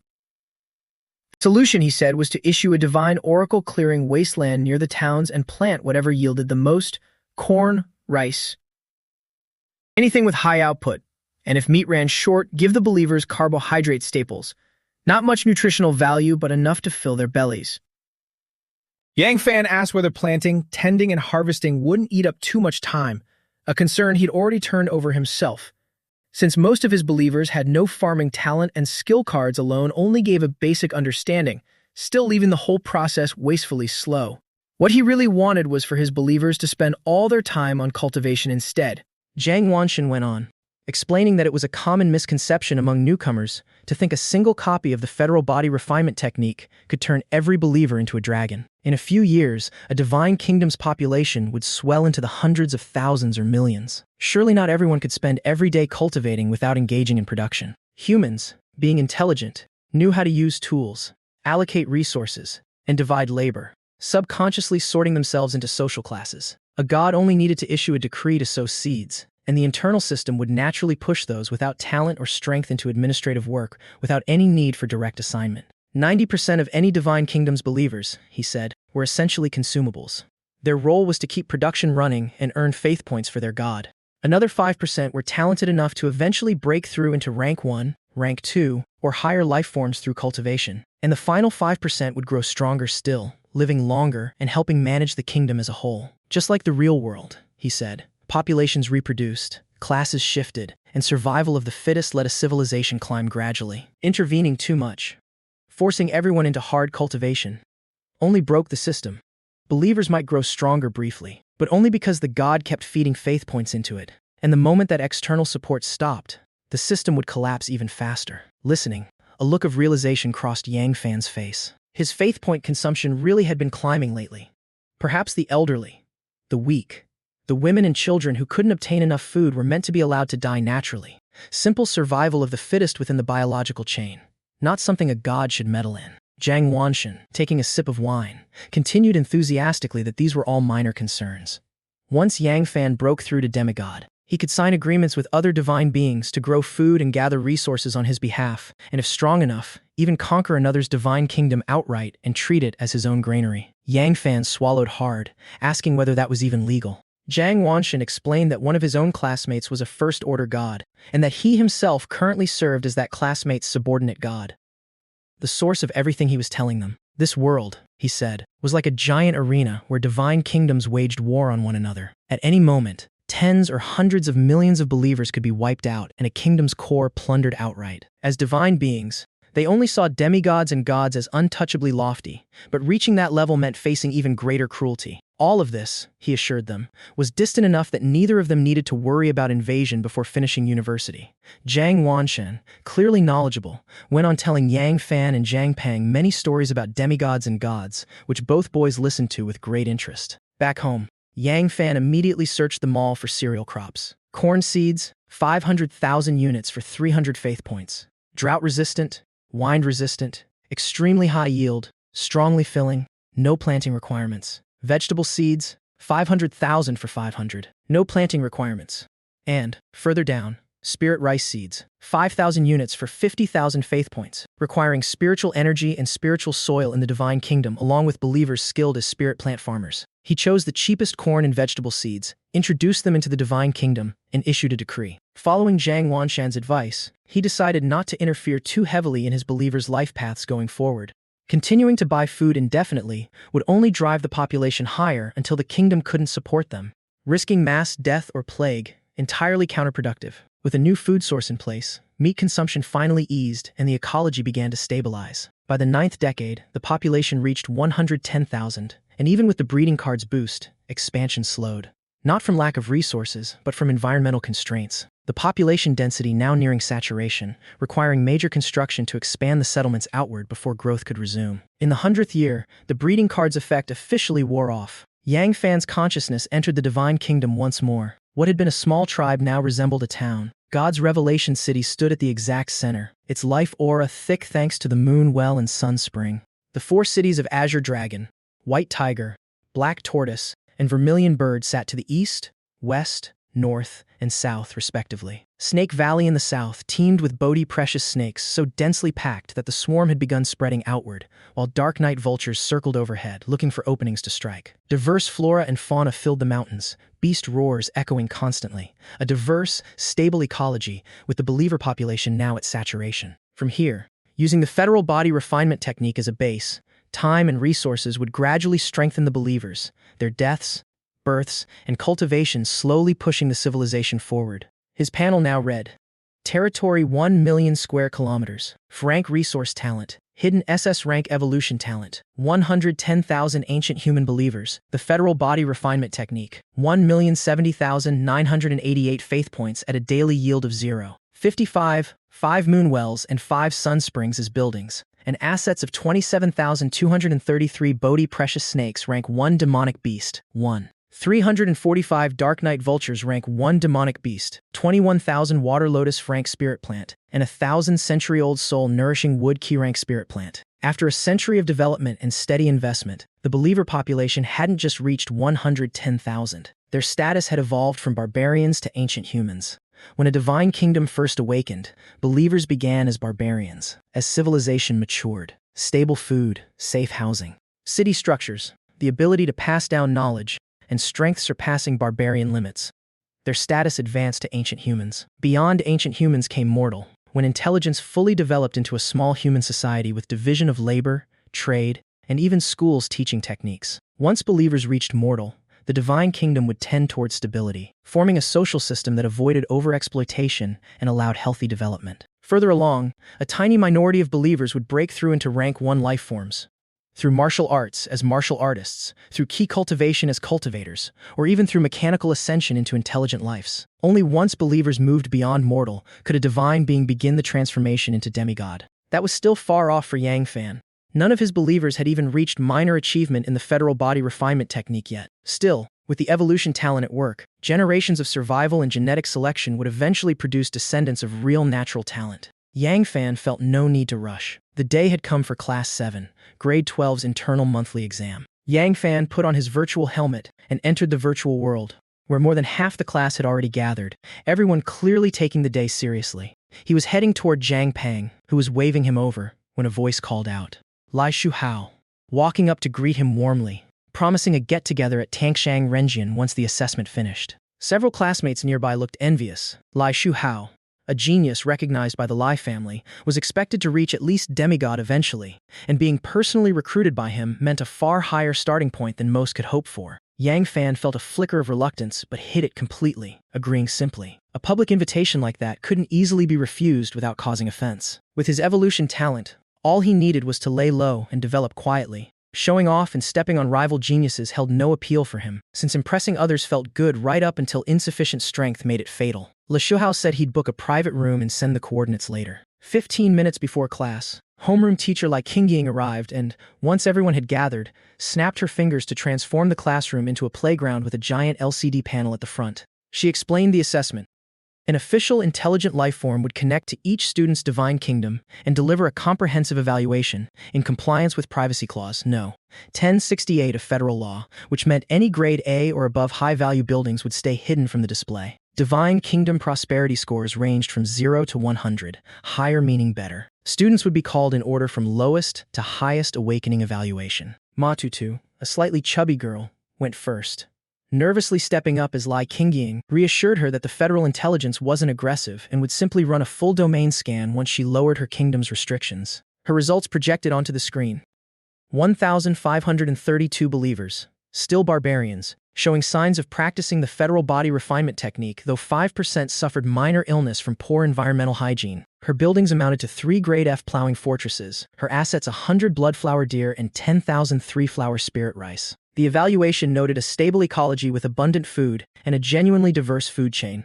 Over 100 species, including antelope, tiger, and lion, but flagged her believers' overall weakness as a risk against large carnivores, suggesting breeding cards to grow the population and basic skill books to enlighten them early. Her prosperity score came to 0.3. Lai Qingying shook her head, sending her back down with a reminder that divine kingdom development was the most important thing right now. Everyone had received a federal fund loan 10 days earlier, and clearly Matutu hadn't made full use of hers, perhaps spending it on family or personal indulgence instead, which the law didn't forbid. Lai Qingying only offered reminders and didn't interfere further. She was a teacher, not a nanny. Next came Sima Yuan. 5,024 believers, 10 grade F spirit spring wells among the buildings, a prosperity evaluation of 0.8, followed by Wang Angquan, scoring 0.7. The federal intelligence worked with remarkable efficiency, projecting each student's full profile onto the screen almost the instant it connected. Its grading proved genuinely strict. Over 50 students had been tested, and not one had broken a score of 1. Then Lai Qingying called Zhang Pang, who turned to give Yang Fan a look before stepping up, clearly ready for his moment to shine. His results appeared. 11,243 believers, still barbarians, having practiced both the federal body refinement technique and the grade D iron body technique. His buildings included 20 grade F plowing fortresses, 20 grade F fertile soil houses, 20 grade F natural springs, 2 grade D fully automatic cedars, 1 grade C moon well, and 15 grade C constant temperature greenhouses. His assets numbered 10,000 body strengthening rice ears, 1,000 earth digging earthworms, and 5,000 wood ganoderma. The evaluation praised his ecology as stable with a clear direction, suggesting higher-level planting skill books to further tap believer potential and improve crop efficiency, awarding a prosperity evaluation of 1.9. Many students looked on with envy at the sheer scale of his buildings, murmuring about how many faith points his family must have poured in, and how old man Zhang, though low-key, never hesitated to spend when it counted. Lai Qingying nodded approvingly, telling Zhang Pang that reaching 1.9 in under a month reflected serious family effort, and to keep it up. Returning to his seat, Zhang Pang bumped Yang Fan's arm, whispering whether his magnificent data had blinded him yet. Yang Fan said it was fine, but still 100,000 miles behind his own. Zhang Pang rolled his eyes, accusing Yang Fan of secretly liking to show off too. What could he possibly have built with just a 5 million point limit? There were no real secrets this early in a divine kingdom's life anyway, which was exactly why Lai Qingying had organized such a public assessment, laying every student's kingdom data bare for all to see, letting the pressure of comparison motivate the weaker students, which would only make her own teaching easier down the line. Wang Zhenyu came next.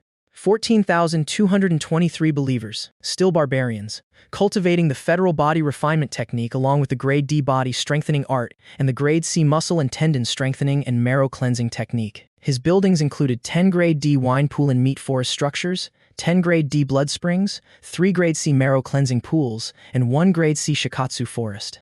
His assets numbered 100 rank, 1 automatic sparring posts, 12,000 blood shadow wolves, 20,223 nether cats, and 11,234 Bodhi precious snakes. The evaluation noted his believer's strength was nearing the limit of the barbarian stage, but flagged too little meat within the kingdom, requiring constant resource investment to maintain balance, suggesting he not over-pursue combat strength this early, and instead buy more meat forest structures or unranked flora and fauna to stabilize the ecology. His prosperity evaluation came to 4.1. The class reacted with shock. Believers nearly breaking the barbarian limit meant an enormous resource investment, and it was clear Wang Zhenyu was aiming squarely for a combat path. His believers focused purely on cultivation while every necessary resource had to be bought in from outside.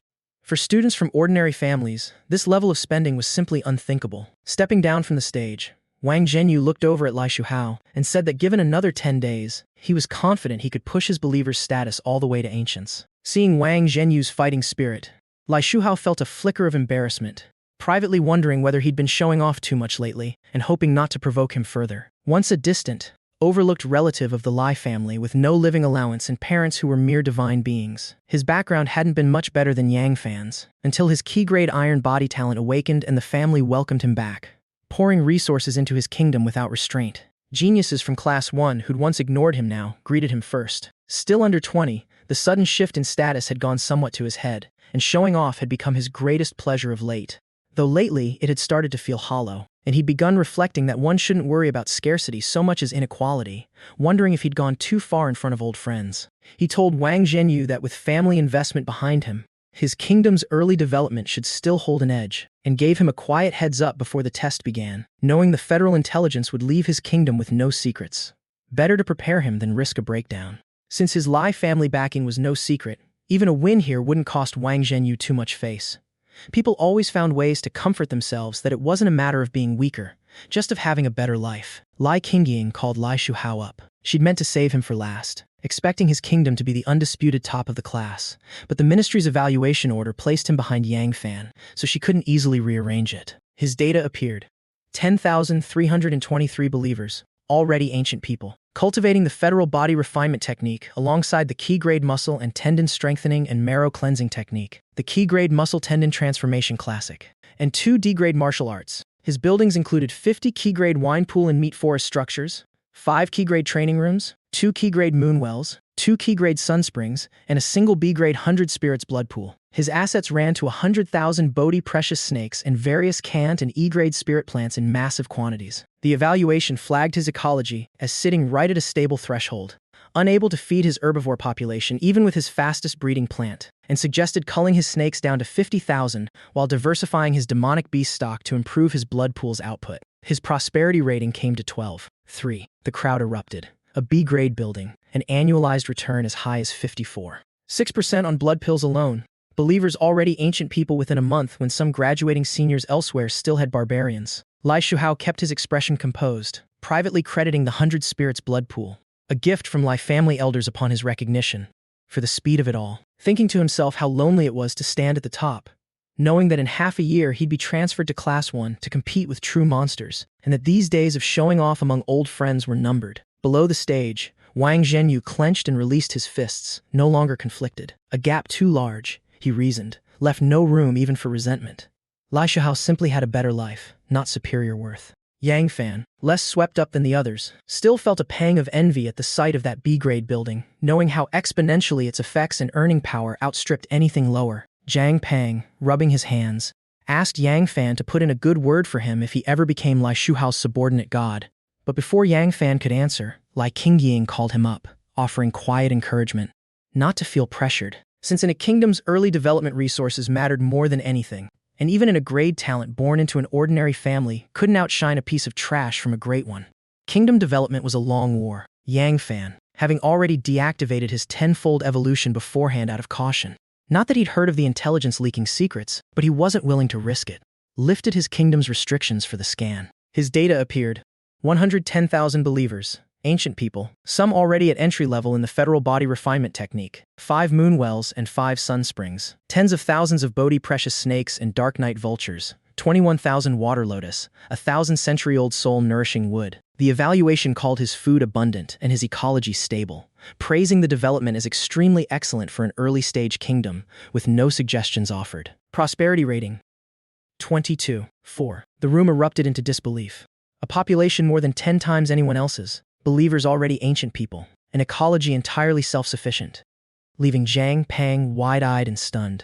Wang Zhenyu challenged the result outright, unable to accept how Yang Fan's prosperity score could outstrip his despite having nothing special in buildings or assets, only that absurd believer population, and now supposedly believers already at entry level in the federal body refinement technique, which struck him as flatly impossible for barely 20 years of kingdom time under a technique of such profound complexity. Li Qingying silenced him sharply, her divine aura pressing the room into quiet, and told him the federal intelligence's computing power rivaled that of a high-tier god. It didn't make mistakes. Turning to Yang Fan, she admitted the population size was easy enough to explain through breeding cards or special buildings, but that reaching entry-level cultivation this fast was genuinely difficult. Aptitude in a newly founded kingdom started low, and only time, treasures, or special buildings could raise it, something she wouldn't have questioned in a great family willing to invest heavily. but which stood out sharply for a boy from an ordinary background. Yang Fan gave his prepared explanation. A few geniuses had emerged among his believers' third and fourth generations, and he'd issued a decree focusing them on cultivation with ample bodhi precious snake meat, only reaching entry level the day before. Since better aptitude simply raised the odds of producing geniuses among descendants, and even ordinary aptitude, given a large enough base, would eventually produce one or two. Lai Qingying accepted it as luck, unsurprised given how many strange occurrences the Age of God kingdoms had produced. She withdrew her pressure and asked the class whether they thought the evaluation unfair. Wang Zhenyu pressed the point. How could Lai Shuhao's clearly stronger kingdom, complete with a B-grade 100 spirits, blood pool, score so much lower than Yang Fan's? Lai Qingying explained that prosperity wasn't a measure of overall strength, but of current ecological stability, and asked Wang Zhenyu directly how many faith points he needed to invest into his kingdom daily. About 25,000, he admitted. With a population only an eighth of Yang Fan's, yet needing daily investment while Yang Fan's kingdom ran itself. Didn't that suggest a problem? Wang Zhenyu had no answer. Lai Qingying called it the importance of theoretical knowledge. Planning, breeding environments, food sources, natural predators, settlement distances, decrees against overhunting, which plants suited rivers versus wasteland or cold climates. All things that, if studied and applied early, dramatically raised a kingdom's resource efficiency. Left purely to natural self-regulation, she said, achieving this kind of stability would take several hundred years, likely longer than their entire high school careers. Everyone's gaze toward Yang Fan shifted, newly aware that the quiet, low-profile classmate might be a hidden top student who spent his time buried in the library. Even Lai Shuhao, puzzled, wondered aloud whether Yang Fan had somehow been borrowing books from the federal government's public library instead, since he'd never spotted him at the school library. Satisfied her lesson had landed, Lai Qingying dismissed the class, telling the 2nd through 10th place rewards would be sent automatically, then pulled Yang Fan aside by the hand, and the two dissolved into pale blue data, reappearing in her office. She asked if he felt proud, having surpassed his classmates by what looked like centuries of progress. Yang Fan modestly demurred, privately reflecting that his real strength rested entirely on others' wild assumptions. His theoretical knowledge, while solid, couldn't possibly account for everything credited to him. The true source was 200 years of his kingdom's own self-regulation, something he could never say aloud and expect to be believed. Lai Qingying praised Yang Fan's steadiness and theoretical grounding as the best she'd seen in a student, but warned him not to grow proud. Leading ordinary classmates meant little against the descendants of great families, who employed dedicated actuaries to plan their kingdoms and had been refining that path for centuries. Having won first place, she offered him the promised D-rank building of his choice. When he asked for something that could slowly improve believer aptitude rather than boost raw strength quickly, she noted approvingly that this wasn't something a D-rank building could offer, and after a moment's search through her own kingdom, offered him an adult Taisui instead. Livestock bred by top-tier animal husbandry masters, hill-sized and immobile, its flesh regrowing monthly after harvest, with weak but real aptitude-altering properties, worth as much as 2 million faith points even by key-rank building standards. Yang Fan protested it was too valuable, but she waved it off, saying even her mortal believers found its meat too poor now, and to consider it an investment in him, adding that once he could afford the B-grade 100 spirits blood pool, placing the Taisui inside it would yield a steady stream of blood pills. She gave him one more piece of advice before he left. The returns on his moon wells, sun springs, and water lotus were too low for his family's modest circumstances, and he ought to have believers learn higher return crafts and sell off these assets for better investments. And, laughing at how conservative his investment style was for someone so young, warned him not to bother chasing a fountain of life, whose odds she compared to meeting a stranger on the street who'd hand over 100 million faith points for no reason. Yang Fan accepted the advice awkwardly, privately knowing higher return investments demanded exactly the kind of constant oversight. Divine oracles issued daily, careful monitoring. That his tenfold accelerated time made prohibitively costly? A day of his own attention was worth 10 of anyone else's, so even low-yield assets became lucrative for him, and his energy was better spent strengthening his believers directly. After Lai Qingying left, Yang Fan accepted Lai Shuhao's invitation to Tianxiang Renjian, teleporting into a private room so realistic he momentarily doubted he was still in the virtual world. Lai Shuhao explained the venue's simulated reality down to the level of dopamine response and urged Yang Fan to visit more often to relieve the stress of constant kingdom management. Yang Fan downplayed his own wealth, claiming everything went into investment, prompting Lai Shuhao to marvel that this matched exactly what investment books called delayed gratification. Reinvesting earnings, with compound interest, as the great miracle of kingdom building. capable of turning even a 10% annual return into 13,780 times the original over a century. He confessed that a month ago he'd believed in that path himself, planning to have his believers learn trades and quietly invest for 100 years until his family could finally rest easy. Until his key-rank steel body talent awakened and the Lai family reclaimed him as a branch-line disciple, and he realized how naive that dream had been. As a second-tier genius of the Lai family, he'd received a B-rank building, 20 key-rank buildings, a monthly subsidy of 2 million faith points, and an annual 10 million point dividend from the Lai Clan Genius Investment Fund. Wealth beyond anything hard work alone could have produced, proving to him that choices mattered far more than effort, and that luck made reality more dramatic than any plan. Yang Fan, genuinely moved, congratulated him on his sudden rise, having had his eyes open to just how deep the wealth of the great families really ran. Lai Shuhao turned serious, observing that everyone starts out full of ambition upon awakening, only to end up like their parents. Hunched, gray-haired, endlessly exploiting their own believers, dying at 200 or 300 years despite a 500-year lifespan. Asked for his thoughts, Yang Fan said plainly that Divine Kingdom resources were overextended. His own mother already showed the physical toll. Lai Shuhao expanded on the theme. The Federation's poll tax, income tax on every transaction, even a 2% fee on trading platforms that cost nothing to run.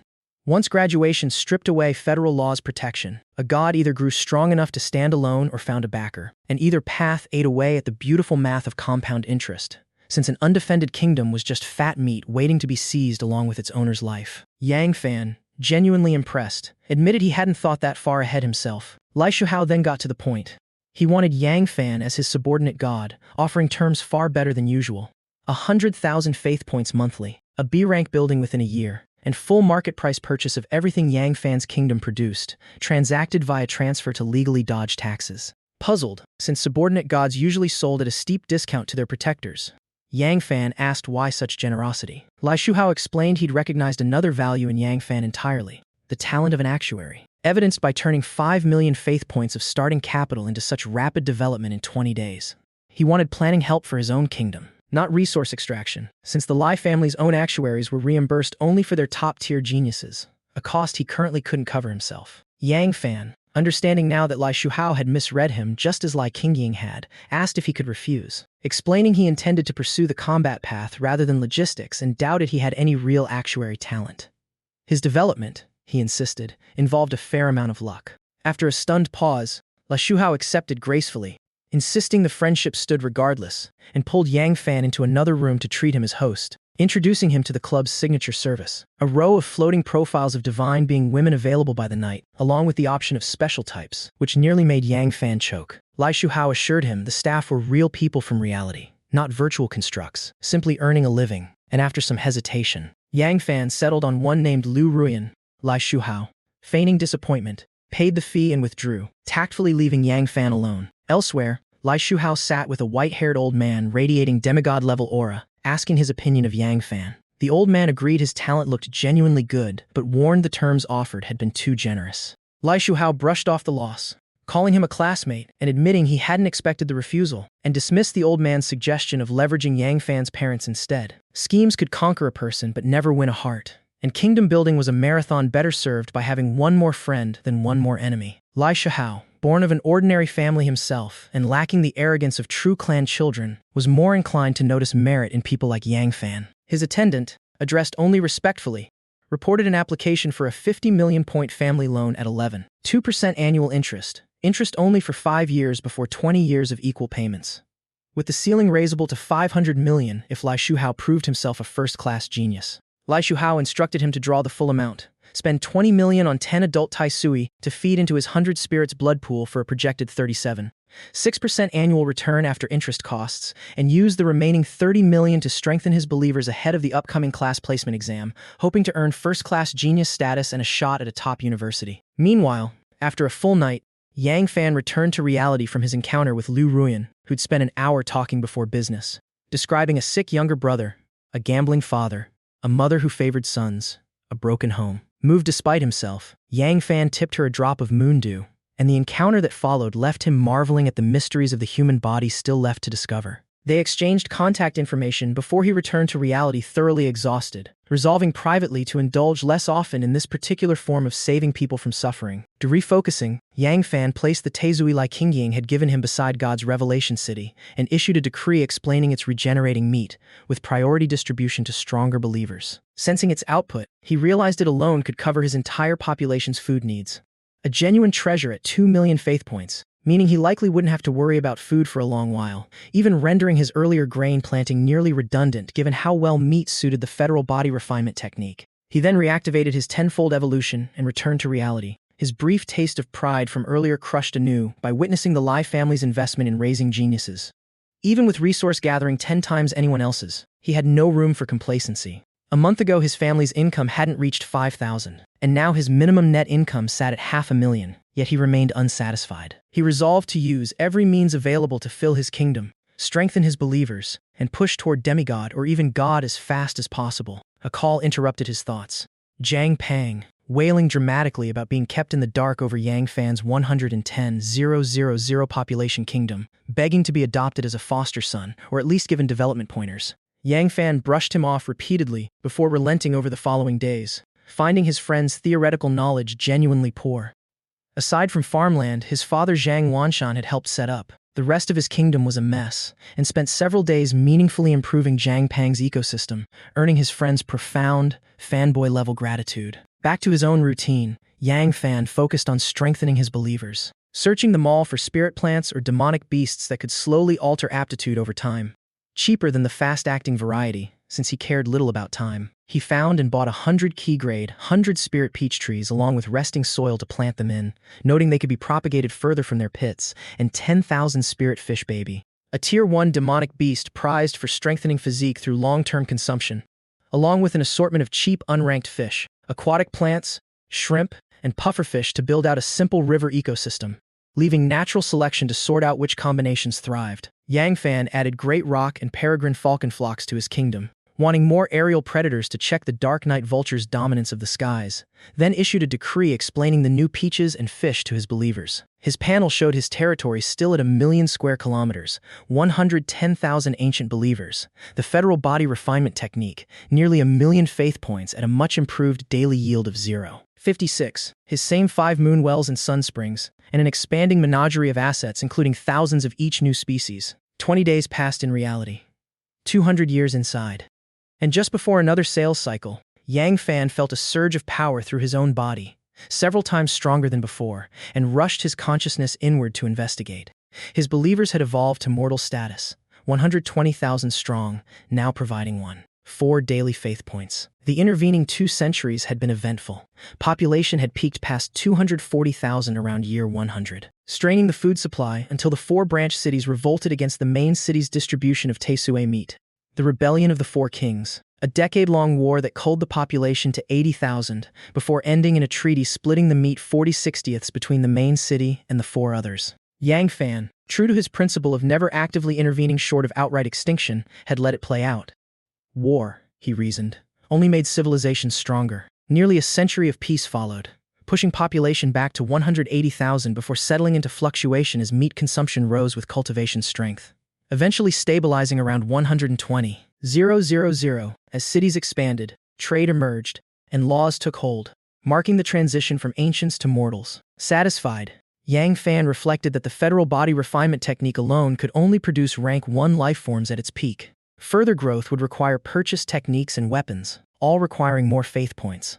He withdrew and sold his accumulated moondew, sun essence, tens of thousands of bodhi precious snakes, dark night vultures, spirit fish baby, and water lotus seeds through Taitao network, netting 712,800 faith points after tax, then spent 1.2 million buying 2 more moonwells and sun springs each, bringing his totals to 7 of each. With advanced network knowledge readily available online, classroom teaching mattered less, freeing up time. Even the reserved Yang Fan began joining classmate gatherings, discovering genuine value in these face-to-face exchanges of investment knowledge, unlike the more anonymous God Forum. Especially valuable was Lai Shuhao, whose Lai family connections gave him information reach far beyond the rest. In a private room at Tangxiang Renjian, Lai Shuhao, Wang Zhenyu, Yang Fan, Zhang Pang, and over a dozen other Class 7 boys gathered.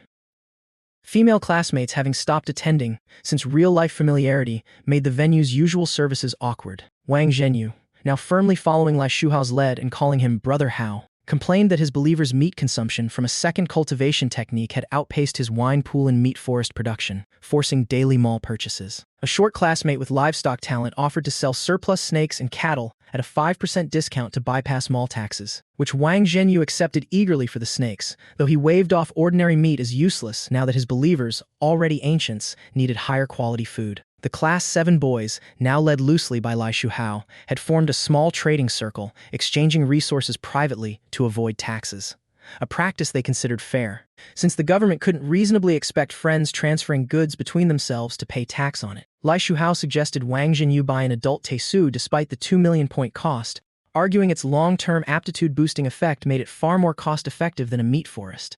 Wang Zhenyu agreed to ask his father for more funds. Zhang Pang pitched his father's spiritual rice at below-mall prices. Others offered fish-type demonic beasts and meat lingjai at discounts, and Wang Zhenyu turned to Yang Fan for more Bodhi precious snakes. Yang Fan offered 20,000 adult snakes for 95,000 credits, cheaper than the mall, though he warned it would be his last batch for a while. The snakes bred slowly and, with natural predators like the dark night vulture around, overselling risked pushing them toward endangerment in his own kingdom. Wang Zhenyu, worn down by his kingdom's meat shortage, bought the entire lot gratefully, admitting envy of Yang Fan's self-sufficient ecosystem even as his own believers' strength lagged behind.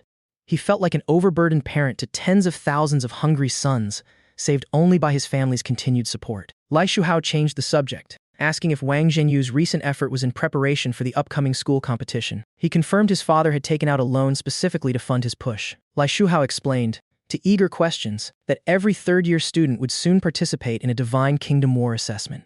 Not a real war, but believers fighting other creatures in a separate space, observed by school leadership and major Yang County families like the Lai and Luo, with strong performances potentially attracting investment. At the word investment, Yang Fan, who'd been listening quietly, perked up, badly needing resources. Wang Zhenyu admitted his family, decent but not great, was counting on this exact opportunity to catch a major family's attention. Aside from Lai Shuhao and Wang Zhenyu on the confirmed combat path, and Yang Fan as a quiet outlier, the rest of the group had chosen logistics and treated the news as mere gossip. Lai Shuhao shot Yang Fan a knowing look, but said nothing further. He alone knew Yang Fan intended to pursue the War Kingdom path, an implausible ambition on paper for someone with no combat talent or family backing, but he respected the privacy of it. After the gathering, Yang Fan slipped away to see Lu Ruin again, the 10,000 point cost now negligible to him. During one visit, she took a call mid-encounter, a young man's voice on the other end calling her mom, a revelation that left Yang Fan more thrilled than troubled once he'd confirmed his morals were intact and stopped himself before things went further. Days later in class, Lai Qingying announced the coming month's grade-wide final exam, held inside the principal's own divine kingdom against various demonic beasts, with believers transferred there in their true forms. The first real war any of them would face. The boys, already briefed at Tianxiang Renjian, took it in stride, while the girls reacted with more excitement and nerves. Lai Qingying reassured them the demonic beasts, though individually strong, lacked the coordination or formation knowledge to pose serious danger, and retreat was always an option. She then had everyone check their inboxes, where Yang Fan found a free Frank formation card. The myriad spirits returned to Origin Array, valued at 100,000 faith points, provided by the federal government to all third-year students. At the mention of the formation card's value, many students' eyes lit up. Lai Qingying, noting the reactions of the lower-ranked students, explained that 10,000 believers were needed to deploy the array, and that practicing it also aided cultivation of the federal body refinement technique, advising that anyone not committed to the logistics path should hold onto the card rather than sell it, since she knew the coming assessment was really meant to screen for combat-capable geniuses. Excitement rippled through the class at the prospect of a free 100,000-point windfall for their kingdoms regardless of path. She promised to teach deployment, battle organization, and cultivation applications of the array over the coming month, exempting logistics-committed students from attendance. Back in his kingdom, Yang Fan deployed the array and issued a decree. 10,000 to a squad, 300 years to prepare for a coming war against foreign races. Cultivation the sole priority, no infighting permitted. After a year of observation, though, the best squad still moved raggedly, unable to coordinate even basic unison.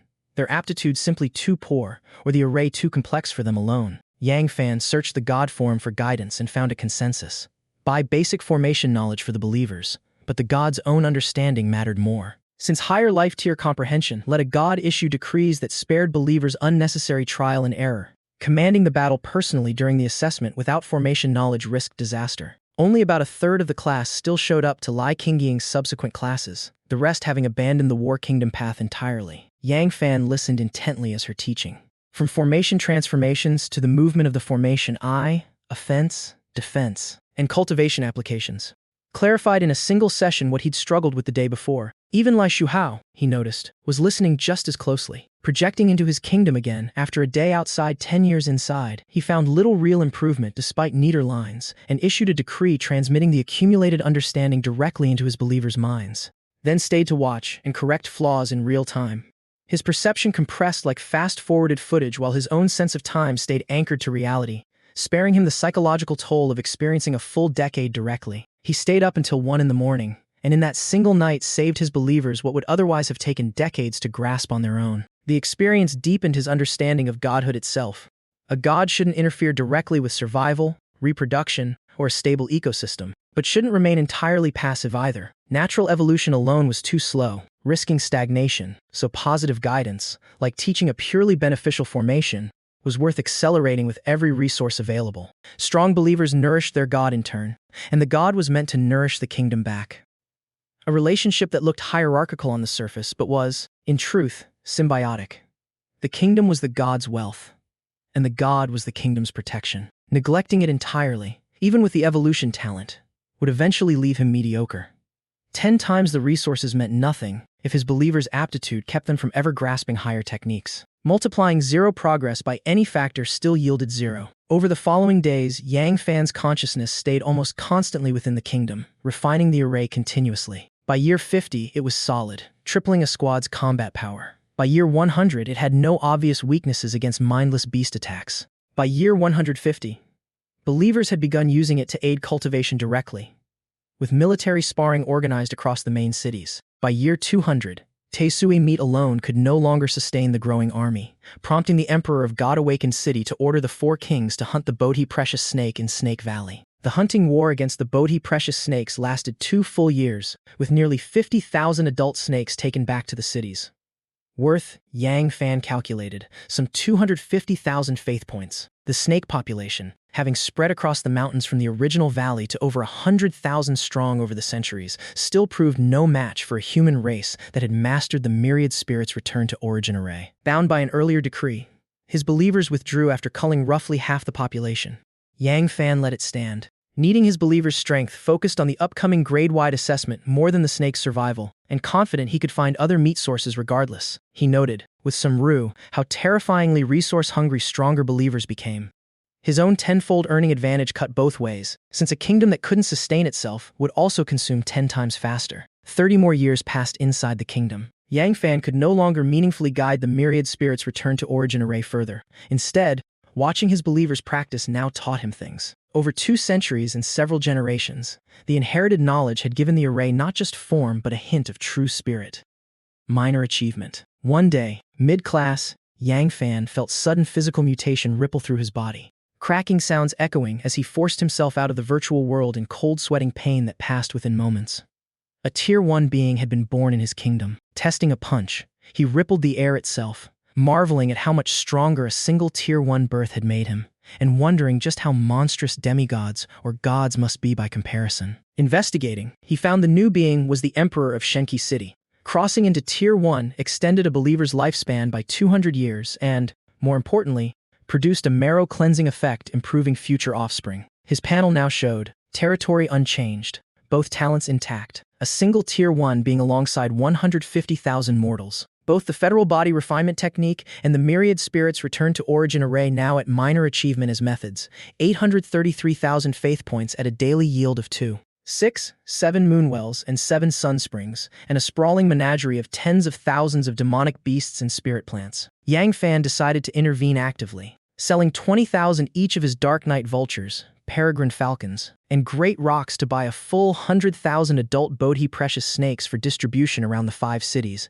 since his believers, still armed with wooden bows unsuited for hunting Tier 1 flying beasts, had been losing ground to unchecked aerial predators competing directly for the same snake population, while unchecked fish were also breeding out of control in the rivers. With the exam approaching, resources needed to flow freely, and after contact with Lai Shuhao, Yang Fan's mindset had shifted. Silently accumulating wealth on the strength of his SSS-rank talent alone wasn't enough.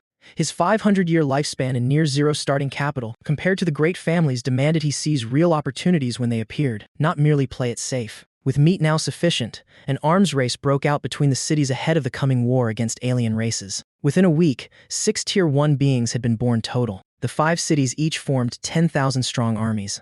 The Divine Revelation Army under 2 Tier 1 beings, and the Baihu, Qinglong, Zhuanwu, and Juki armies each under 1. Hardened through repeated, costly hunts against Tier 1 Bodhi precious snakes that even a Tier 1 believer might struggle to match barehanded. Within a month, overall combat power had risen more than tenfold, leaving Yang Fan satisfied despite his liquid faith points dropping below 500,000 from the investment. He withdrew and sold his accumulated moon dew, sun essence, and water lotus seeds, netting roughly 800,000 after tax and restoring his total funds to 1.2 million. Yang Fan searched them all for weapons and balked at Fed-grade prices running 10 to 20,000 per item. Outfitting a single believer head to toe would cost 30 to 40,000, and with an army of 50,000, full-graded equipment would run into the billions. Explaining, he realized why War Kingdom gods needed so many subordinate gods just to cover weapon costs. Beyond his means for large-scale graded gear, and unwilling to waste it on common soldiers anyway, he asked instead for cheap ordinary iron weapons at scale, and the system pointed him to the Ink Iron Mercenary Group's shop, offering 200,000 sets for 4 million. Yang Fan negotiated directly with the merchant over chat, trying every angle. A struggling high schooler, a single-parent household with 2 younger sisters to support. And though the merchant, a weary man on a distant planet unmoved by sob stories from long experience, initially refused to budge, he eventually sent a discounted link, 50,000 sets for 800,000, which Yang Fan snapped up immediately for fear of losing the deal. The merchant, done for the day, took a couple drags of his cigarette before his twin daughters called him to dinner, proudly reporting a school reward for reciting a biodiversity report. With common weapons secured, Yang Fan tried the same tactic on a private seller for 6 sets of rank 1 weapons for his Tier 1 beings, this time claiming to have raised 10 younger sisters alone since his parents died young. The seller simply told him to get lost and closed the chat, forcing him to pay nearly 200,000 faith points at full price, draining his liquid funds again. With preparations complete, he slept early, hoping to stand out enough the next day to attract investment. The assessment took place physically at Yang County No. 1 middle school rather than the virtual world, gathering the entire senior class of over 2,000 students, most from the logistics path but required to attend regardless. Rumors swirled about Principal Hongbing, a rarely seen Tier 3 god, and about the assessment site. A conquered divine kingdom the principal had taken from an alien god in his youth, now used to raise demonic beasts of various ranks for student evaluations. Yang Fan, now noticeably sharper in his senses since his kingdom's Tier 1 births, could feel Class 7's collective aura as the weakest present, with Lai Shuhao burning like a furnace among them. Yet Class 1, standing at the center, radiated something on an entirely different scale, particularly a genius he identified from a distance as Luo Bing, whose strength felt orders of magnitude beyond his own despite no change in physical temperature. Lai Shuhao greeted him, renewing his earlier offer to switch paths should Yang Fan reconsider. Still doubtful how much 3 months could really change for someone without combat talent or family backing, Wang Jinyu stood nearby, visibly nervous. Zhang Pang draped an arm over Yang Fan, inviting him to dinner after the exam, and joking that he himself planned to send a token 1,000 believers in to peek around before pulling them straight back the moment they spotted anything dangerous, since logistics students like him had no realistic shot at investment anyway. Dean Yang Wanli descended over the assembled students, announcing the 3 major exams of senior year. The initial Divine Kingdom War today, the midterm class placement exam, and finally the college entrance examination. Before formally welcoming a procession of distinguished guests, elders of the Luo and Lai families, the president of the Liangzhou Chamber of Commerce, the president of the Blacksmith Association, the owner of Zhongyuan Tower, and others, each teleporting into seats on the platform as their names were called. Yang Wanli praised the assembled students as the pride of Yang County, noting that strong performers might catch the eye of major investors, before introducing Principal Hongbing, Deputy County Magistrate of Yang County and a rank 3 god, whose face Yang Fan found himself unable to focus on no matter how hard he tried. Hongbing explained the rules: no limits on believer numbers or combat methods, 10 days total, with points scaled by demonic beast rank, 100 for rank 1. 10,000 for rank 2, a million for rank 3. Converted 1-1 into faith points and deposited directly into each student's kingdom as encouragement. He then distributed nutrient pods, originally from mechanical civilization technology meant for mass-producing ordinary believers, now repurposed to sustain the students' bodies through the 10-day assessment inside an alien kingdom over 100 million square kilometers in scale. Yang Fan entered his pod, his consciousness materializing in an open space where his hand passed straight through solid ground. Pure projection. He realized, though full access to his own kingdom's resources and believers remained unrestricted. He summoned all 5 of his armies: Divine Revelation, Azure Dragon, White Tiger, Vermilion Bird, and Black Tortoise. 50,000 strong combined, and ordered them to fan out in 5 routes, killing any demonic beast encountered. Given that rank 1 beasts here scored 10 times their normal market value in faith points, and sensing no outside observation of his own kingdom, Yang Fan activated his evolution talent, confident it could continuously replenish troops and food despite whatever losses war brought. Outside, a massive sky screen displayed every student's progress to the watching crowd. Luo Bing's army, 100,000 strong, led by a general radiating rank 3 aura, backed by nearly 20 rank 2 beings and 1,000 rank 1, all uniformly armored in silver, had already produced a rank 3 lifeform, drawing awed commentary about her inevitable path to godhood within a century. Tianheng, though lacking a rank 3 being yet, was noted as roughly her equal in true strength thanks to his Mad Blood talent's 50% combat boost. Wan Sanqian, owner of Zhongyuan Tower, remarked he wasn't chasing Class 1's geniuses but hoped the ordinary classes might yield promising talent, explaining his company had lost 12 demigod executives in a mysterious accident and badly needed new management. Within the first hour, students began voluntarily exiting their pods. By midday, half the grade had given up entirely, unbothered since for most logistics-focused students, this exam was purely a formality. Those who finished stayed to watch their friends' progress on the sky screen out of curiosity. Zhang Pang, watching the sky screen in disbelief, marveled at Yang Fan's fully equipped army, wondering aloud what happened to the snake breeder he thought he knew, while classmates nearby noted with surprise that a Class 7 student was pushing into the top 100. The leaderboard showed Luo Bing far ahead at 163 million points, Lai Tianheng second at 420,000, Lai Shuhao in 99th at 180,000, and Yang Fan in 105th at 140,000. Though everyone agreed rankings this early meant little, given how much of the enormous kingdom's area went towards searching rather than fighting. Some clear Class 1 students sat below 800th. Whispers spread about Yang Fan's unusual background and fee-grade talent, but a million square kilometer starting kingdom and 6 rank 1 beings already, likely enough to qualify for Class 1 on kingdom development alone, if not quite on believer strength.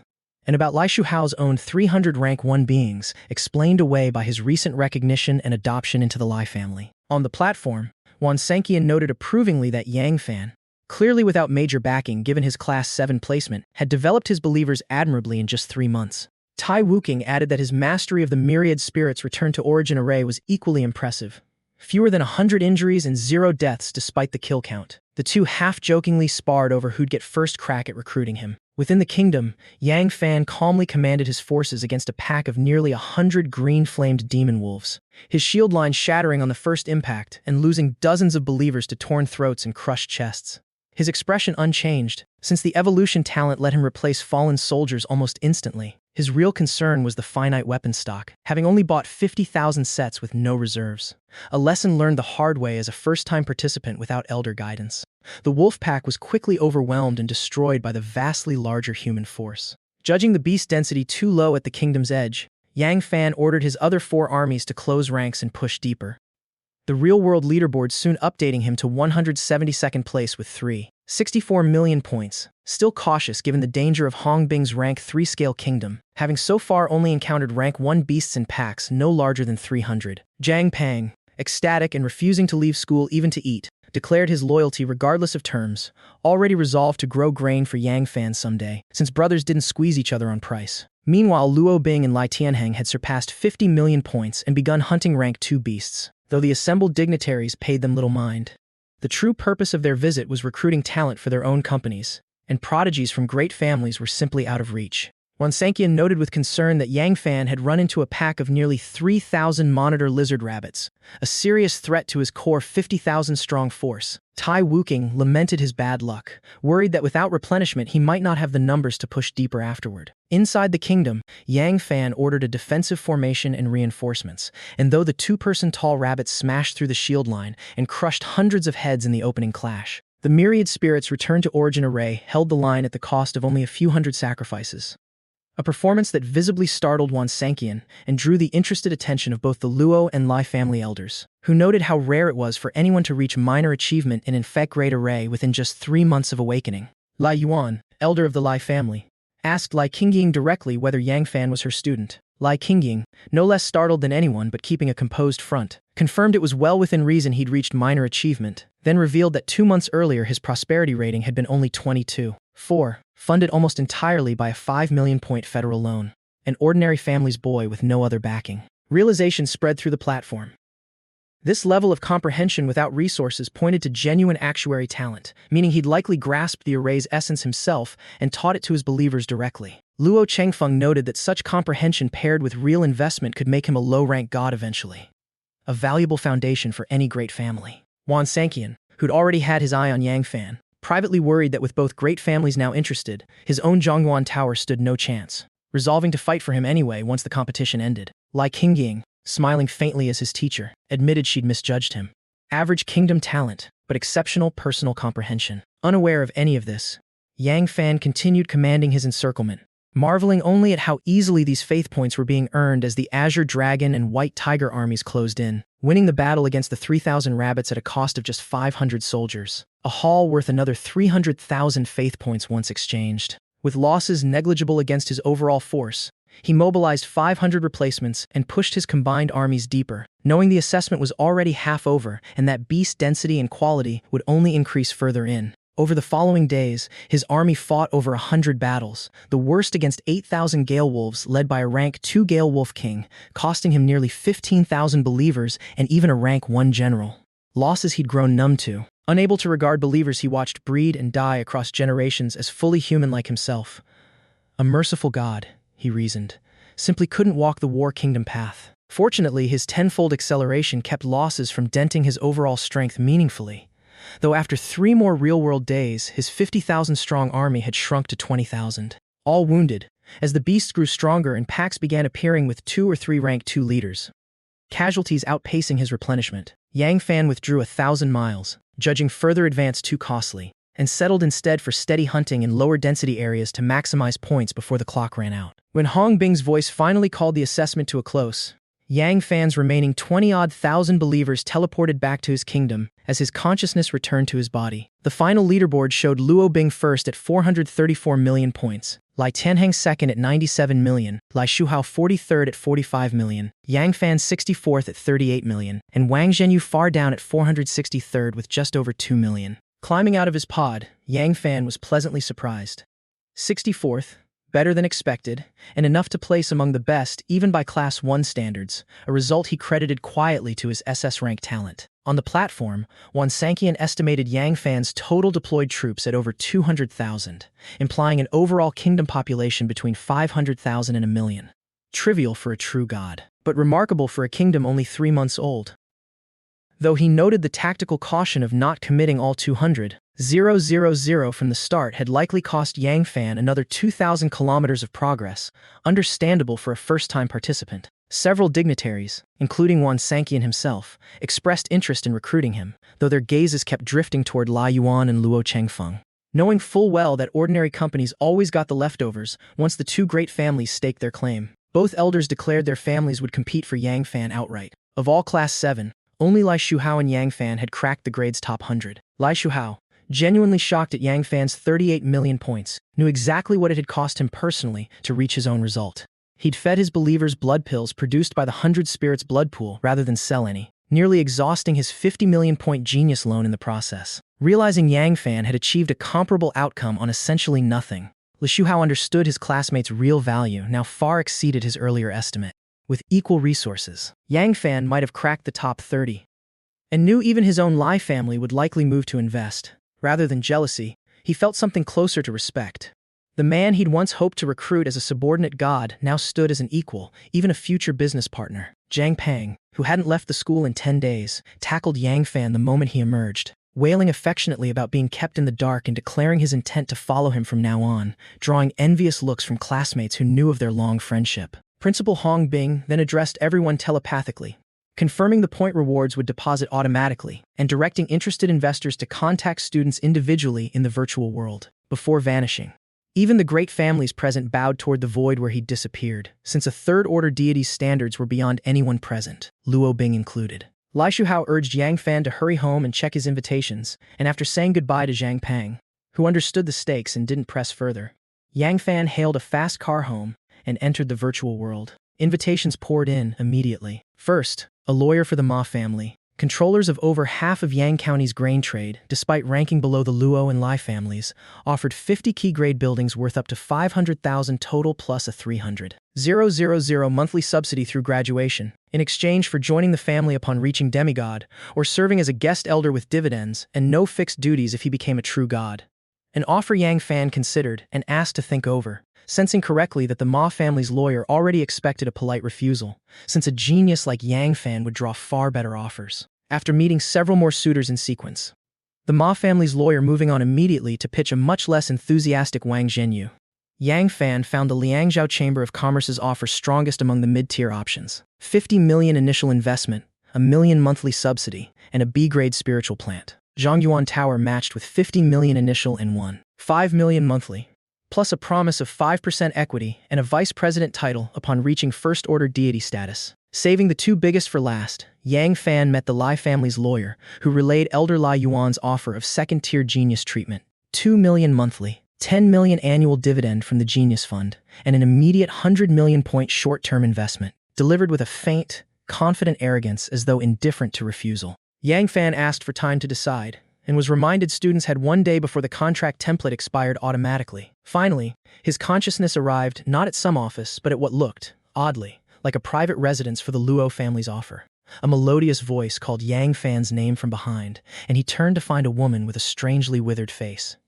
Young in voice and clear-eyed, yet cracked and aged like someone near the end of their life. After confirming his identity, she studied him silently before disappearing upstairs without a word, leaving him baffled and wondering if this was simply the Luo family's unusual style of doing business. Moments later, Luo Chengfeng himself descended, the same elder from the platform, and Yang Fan hurried to bow properly, surprised that a true god had come in person rather than sending a lawyer, though he kept enough self-awareness to doubt his own performance alone warranted such attention. Luo Chengfeng, addressing him warmly as Little Yang, presented 3 contracts. The first mirrored the Lai family's offer, but with fewer restrictions, simply registering with the Luo family and selling his kingdom's output to them at priority market price. Yang Fan judged it the best offer of the day and was ready to accept it outright, but curiosity about the other 2 documents led him to open the second, which offered terms so generous.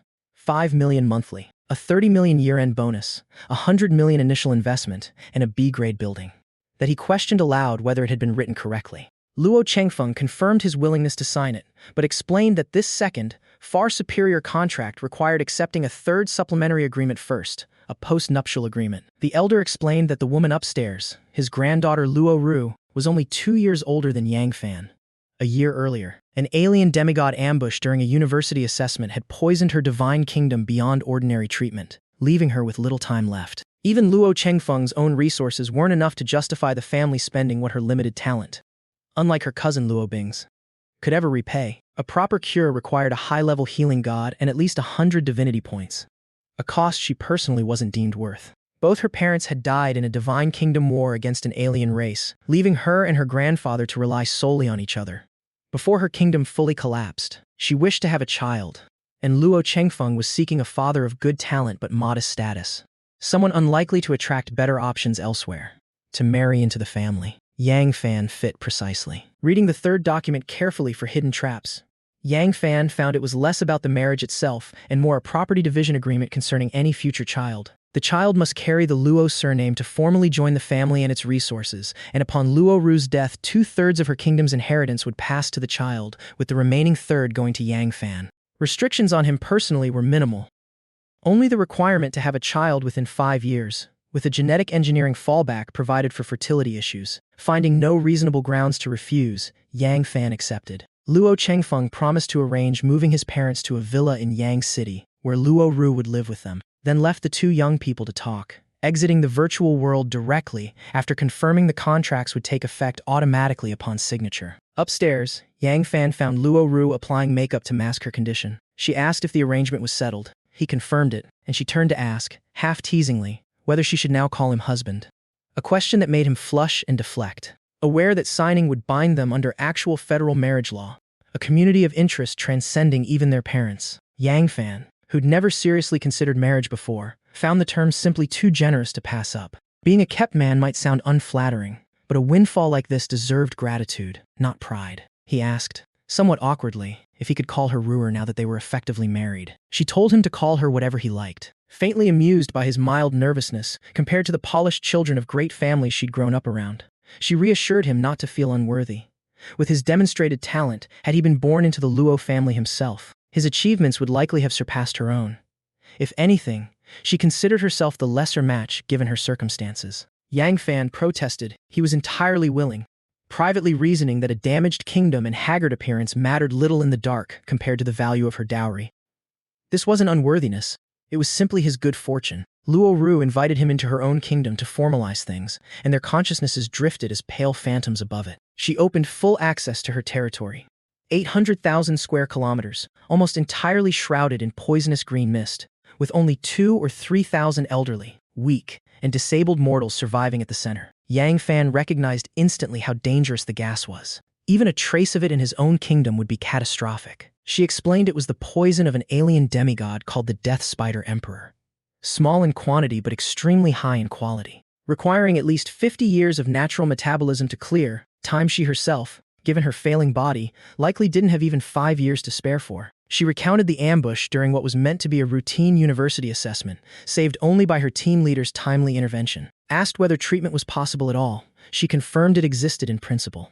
A high-level healing god costing at least 100 divinity points, a price she personally wasn't considered worth, since family resources followed talent, and hers had never matched her cousin Luo Bing's. Since her illness, old acquaintances and childhood friends alike had quietly distanced themselves, leaving only her grandfather in her corner. She explained divinity points to a curious Yang Fan. Currency between gods, with 100 million faith points condensing into just one, making her required treatment cost an almost unthinkable 10 billion faith points in equivalent value. The water of life could slow her kingdom's collapse, she said. But the Luo family's stock was limited, and market purchases carried a steep premium. Even her grandfather couldn't sustain her indefinitely on such a strategic resource, and she insisted, without fear, that continuing to pour money into a losing cause would only cost them both the person and the wealth. Yang Fan, recalling the Fountain of Life's description from the mall. A drop of water of life worth 1 million faith points every 10 years, perpetually out of stock. Realized that with the Luo family's coming investment and his evolution talent, 1 million-point monthly outlay was well within his future means, and considered quietly helping his nominal wife, despite the absence of any real feelings between them yet, if only because she was, after all, his benefactor. Noticing the 200 moon wells and sun springs clustered densely at her kingdom's center, nearly all that remained of her liquidated assets, since her weakened believers couldn't sustain other investments. He learned she intended them as inheritance for any future child, and, if fortune allowed a fountain of life to emerge among them, perhaps even a way to watch that child grow. Yang Fan, hesitating, asked if the buildings could be transferred to his own kingdom instead, and immediately regretted the question, aware of how it sounded, impatiently picking over a dying woman's estate before she'd even passed. The silence that followed was heavy. Luo Ru, initially caught off guard, eventually sighed and pointed out that these assets would come to him regardless after her death, since she had only a few years left.